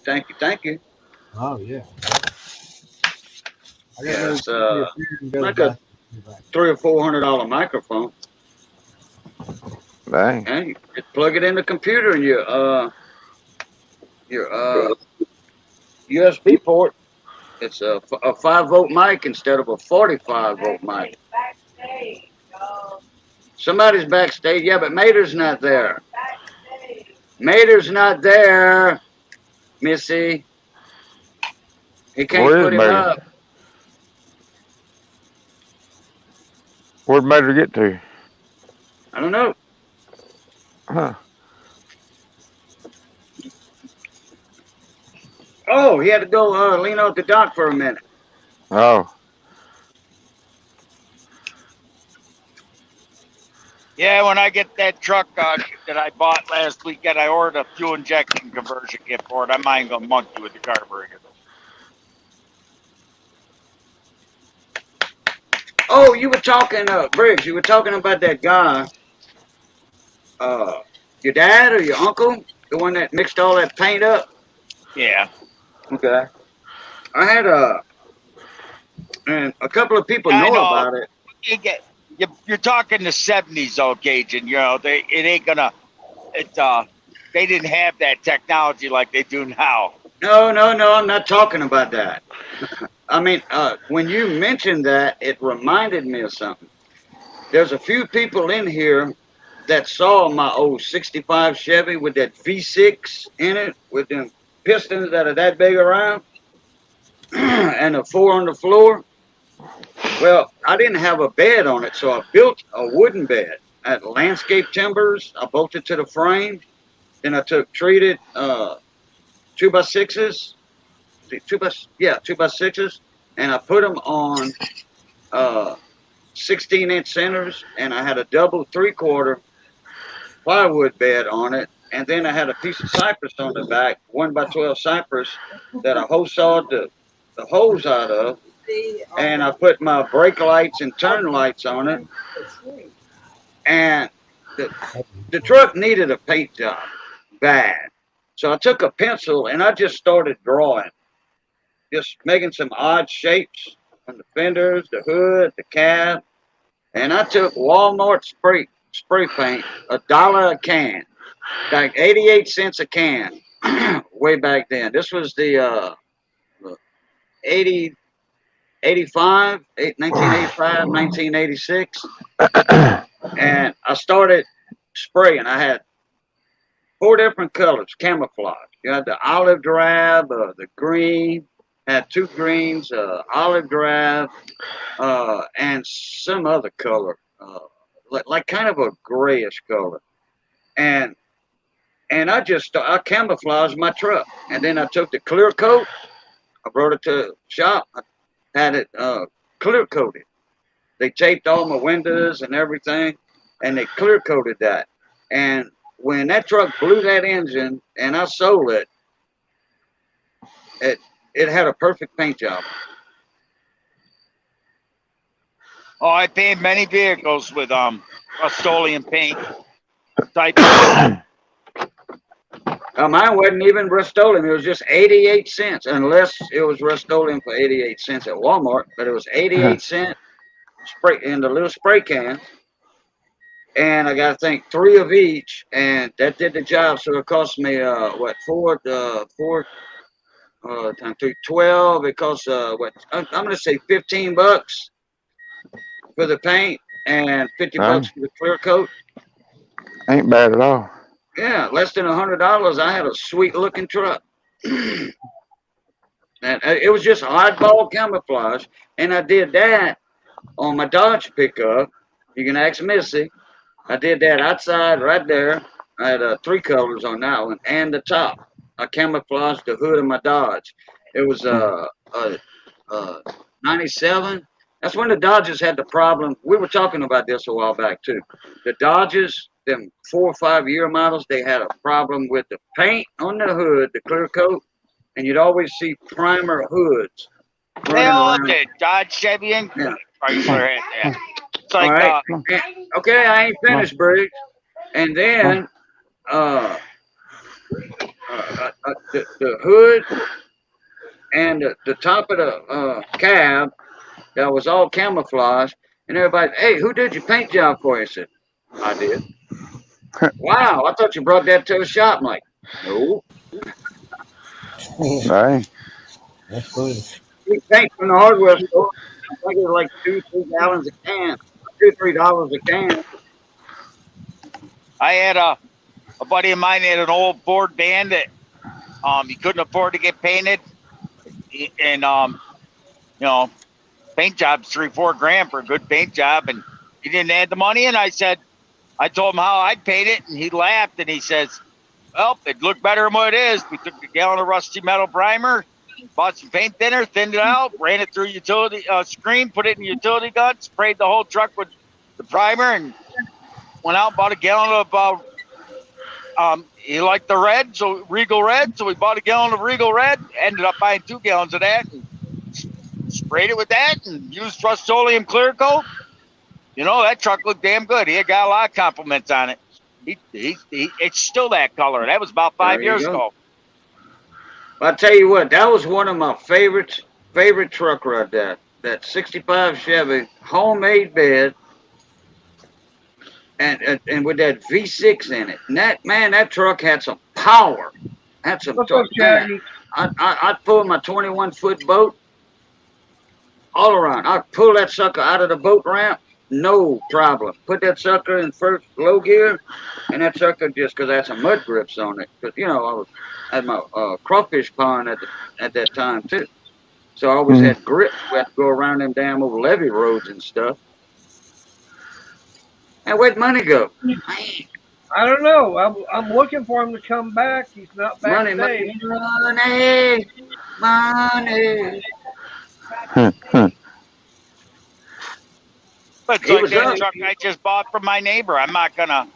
He was up for a minute. I'm gonna He paint was that up with for- Rust-Oleum. Yeah, I know, Missy. He was on it. That's why I asked, where did he go? Hey He was in guys, here for about a minute and a half. any paint's better than rust. So if you can paint something instead of letting it rust, primer it, whatever you can do is better than letting it rust. I don't care what it looks like. I just hope I can keep the 3 on the tree. I like that. I like the old 3 on the tree. That's my anti-theft device. No one's gonna be able to move that truck. Yeah. I had an old Maverick that I learned to drive on with a 3 on the tree. Oh, they're fun. Yeah, that old Ford Maverick. It's yellow. It's pea yellow. 3 on the tree. Yeah, 3 on the tree gear shifters on the collar. What's 3 on the? Oh, on the column. shift- Okay, yeah. collar. 3 on the tree, yeah. 3 speed on the column. Yeah. Where's the reverse at? Back and up. No, yeah. Back up, yeah. Back up, yeah. In, up. Yeah. Well, money better hurry up because I need to get this shut down so I can be able to get in there and get to sleep soon. I was showing Johnny some memes earlier, and Right. one of them had a car, and the husband and wife, but right before they got married or right after they got married, somebody took a picture of them leaning against the trunk of the car, and the wife found the picture and she says, "Oh, honey, look at this! Look what I found, and look at that beauty in that picture." And he says, "Wow, that's Mo's '61 Impala." She was talking about her. He was talking about his car. And Johnny said that looks like no. He said that's my old Impala. He didn't say '61. He said that's my old Impala. And Johnny said that looks like a Bel Air. I said nope, that's a 61 Impala. He said, yeah, but look at the fins. I was like, yeah, but the Impala and the Bel Airs, they had the fin, but the Bel Airs had 2 tail lights on each side of the back, the rear of the car, and Impala had 3 tail lights on each side. And we looked it up. That's the only thing I don't like about my Buick. There's no fins on it. The '69 Buick Electra had fins, but the '72. Oh yeah. Oh no, yeah, but no, yeah, but see, back in the 60 or 61 was the last year of the fins. Yeah, I'm talking the Buick. They had that. They still had fins, smaller fins by 67, 68 on the Buick Electra. Buick Not Electra. big fin. Oh, Yep, that's Buick Electra. that's that big 4-door family car that weighed 8,000 pounds. It was a smooth ride, but it was a gas guzzler. Believe it or not, my Buick is a 71. When it was carbureted, that 455 got about 6 miles to a gallon in town, and about 9 on the highway. When I convert it to fuel injection, I get about 15 on the highway and about 11 in town. Dang. And it's got more I had power. to, lear- Hey, Shaggy. I had to, lear- I had to learn how to drive on this. My dad bought a 77, or 78 or 79 Lincoln Continental. That's a big old long car. That's why I had to learn to drive on. 225 inches long. That's why it's called the 225. Man, William, how old are you? You younger than me. Who? 54. William. Oh, okay. Yeah, I thought so. Yeah, 50, you 54. younger than me. William's just a Well, what? year older than me. Yeah. I keep getting when I take that car to a car show, some of the old timers get mad because I took off the carburetor. I said, you know something? I want reliability. I don't care if it's 100% original. You put the Yeah, fuel that's if I have an old classic car or whatever, just say like a 57, 56, 63 Impala. And that's one of my favorite cars, 63 Impala. Yep. William's back out. It's gonna still have its carburetor. There's not the throttle body fuel injection kits. They basically they keep the authentic, and they're 5 times more reliable than any carburetor out there. There he is. Well, Well, in the small engine, they started putting EFIs on these small engine motors for the, for the bigger zero. I started talking. I'd rather have a carbureted engine to work on because they're easier for me to fix. Because once you get into that EFI, they're just harder for me to work on it. Yeah, but throttle body fuel injection, there ain't nothing go wrong really. The only thing you got is your fuel pump really. I mean, they're bulletproof. Yeah, on a car, I guess. What did I do? I mean, just what I'm saving in gas will pay for that fuel injection. Oh yeah, on a car, I agree with you, Bruce. I'm just saying, like I see that they're starting to try to put that EFI in on these small engines, like on the. Oh yeah. A small engine's an entirely different animal. I mean, yeah, and I don't know how to work on those, so I'm all for keeping them carbureted because it's just a bunch of headaches on those small engines. Like on a 27 horsepower up to about 30 horsepower, and they're great for the first couple of years, but once you start having problems with them, it's Kohler's the main company doing that, well, the biggest problem with them is just the batteries go dead in them. And they're just a pain in the butt to work on. I'd rather just have a carburetor. For me, because that's what I do for a living. But it's like brakes off. as far as automobiles go for fuel mileage and everything, electronic fuel injection is the best thing. It's like brakes finally came out with an electric start that makes sense. They got 2 different styles. One's got a battery, a lithium battery that they say will last the entire season without being charged. Yeah, they say. And they got another one. I've got that. They got another one. The battery looks like a cordless drill battery. You take it, you slide it into a slot, you got electric start. And it charges in less than a half hour. That's the best electric start. And there's no wires. There's the button. There's just one button. You press it and it starts. That's it. It's simple. Yeah. Okay. I haven't had a chance to work on any of those yet, so Oh yeah, they just came out last year. They are sweet. Look up the new brakes. I can't comment on it, so it sounds good. Oh yeah, they finally got smart. They don't have this big wiring harness and that. They just have 2 wires going from the motor, electric start up to the handle of the lawnmower. You just press the Yeah. button and go. Yeah, so no more 6 or 7 wires where the key switch controls everything for the, Yep, and no more tiny battery that turns the cranks like super slow on their push mowers, going round, round, round, and then hopefully it'll catch. Yeah. Okay. I'm gonna have to look into that. I'm sure they'll start rolling in here soon next year, so I'll get a chance to work on them. Well, I guess money's not going to be coming back. I mean, the original push start lawnmowers. Oh, now if you're The talking original about push start lawnmowers. I'm talking about starters. I mean, I'm talking about but I know the push mowers that they got the push mowers with the starters, the little switch you could use to start them on with a little battery. Yeah, that's what I say. It brings it simplified their electric start to where they're so much nicer now on their push mowers. But at one time, okay, yeah. I was thinking you're talking about like 0 turns and stuff, but you're talking about the push. No, I'm talking the push because they're Yeah, and the bad thing about those old batteries you're talking about if you had to replace that battery once they're done, and they were very expensive to replace. Yeah. Oh yeah, they're junk. They don't last a couple years.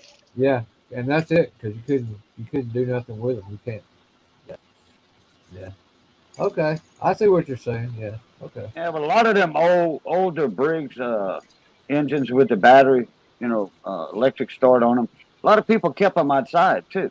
No, but like guys telling them, the new Briggs has a battery that looks like a Black & Decker 20-volt lithium battery. Yeah. Just slides in.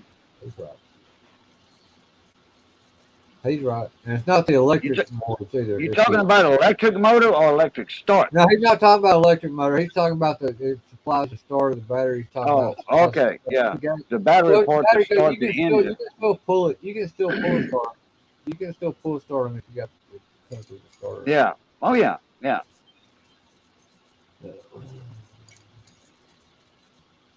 William says he doesn't see the link. Put the link out there for William again. If you're going to stay up. Well, I was going to say if if money's not going to be popping back in, I'm going to shut this down here in a couple of minutes. Like I said, I need to get in, get some sleep. Yep. I got a long day for me tomorrow. Go ahead and call him up. See if he's coming in. I don't know if he is. I mean, he's not in the basement. No, I mean call him on the telephone. Yeah, like we used to do back in the day. I've got my phone inside the house. Oh, okay.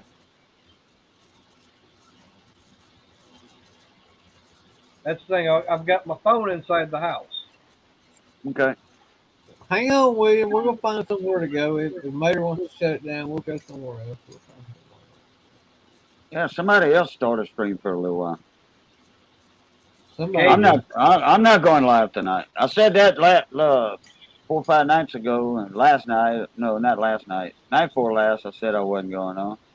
2 nights before that, I said I wasn't going on, but I did. Hey, there's the old tech guy. I started a live stream, but nobody ever comes on my live stream late at night. Well, I'll go. I just never get a notification. Yeah. And Missy had just woke me up before I got on with Mater, about half an hour before Mater came on. I might do that here. All right.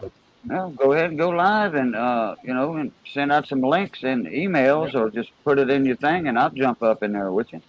All right. Well, see with that, I can always leave the studio and y'all keep it going.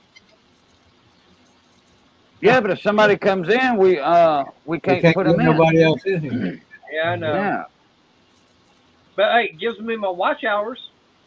Yeah, it does. And I was, that's why I was telling Jungle Bob earlier, you go live, I'll jump in and that'll give him some watch hours. Yep. Well, Bob, if you want to go live, that's fine. Yeah, I'll do one in a minute. Let me go refuel everything. I got to make sure I got plenty of supplies on All right. Take me about 5 minutes, really. I just got to pee and get another beer. All right. Well, I'll tell you what. Let me go and shut this down. That way you can get all that done on your end. That way, like I said, I get in there and I get me some, get ready for bed and everything. And but like I said, 6:30 rolls around early for me because you can ask Crystal. I mean, there's times in the mornings. It's like she'll be nudging me, hey, time to get up. And I was like, no, no, no, no. Nah, 10 more minutes. 10 more minutes. Yeah, it's like I Like hit that. me. It's like my phone's my alarm clock, and it's like hit the damn snooze button about 4 or 5 times. Like, oh, shut up. Yeah. And there's Uh, times I feel like just taking the throw and it's like, shut up. were you there last night, Mater? Did you see the memes that Ed put up? The memes, I mean, that he had put No, up like last I, night? I fell asleep during his stream last night. Oh, so you didn't see the memes? Oh, okay. No, I mean, I wound up because Chris and I, we actually went out for dinner last night, and like I said, we weren't doing that, and um, I was, trying to watch everything while we were eating, but kept getting bad signal out there, Oh, and okay. so yeah, I mean, I got back, we got back to the house, and I was already tired from doing painting all day, Yeah. and it's like, I mean, hell, I'm sitting there on the edge of the bed. I got the laptop right there in front of me. I'm starting to doze off while I'm literally doing that number. And so it's like I just set the laptop down on the bed. I kind of lay down, and the last question I remember Ed talking about was, "Who makes the best air tool?" Oh, Because yeah. I went up saying, Ingersoll Rand, and up like this.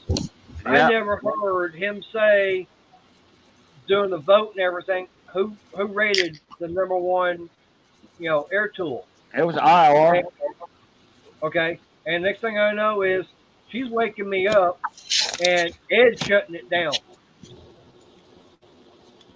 And Yeah. then you, like I said, you popped on and everything. You were talking, and it's like I'm going back to sleep. And next thing I know, last thing I remember on yours was Redline Gary going, "Good night, Mater," and I shut it down. I got the computer. I put it up.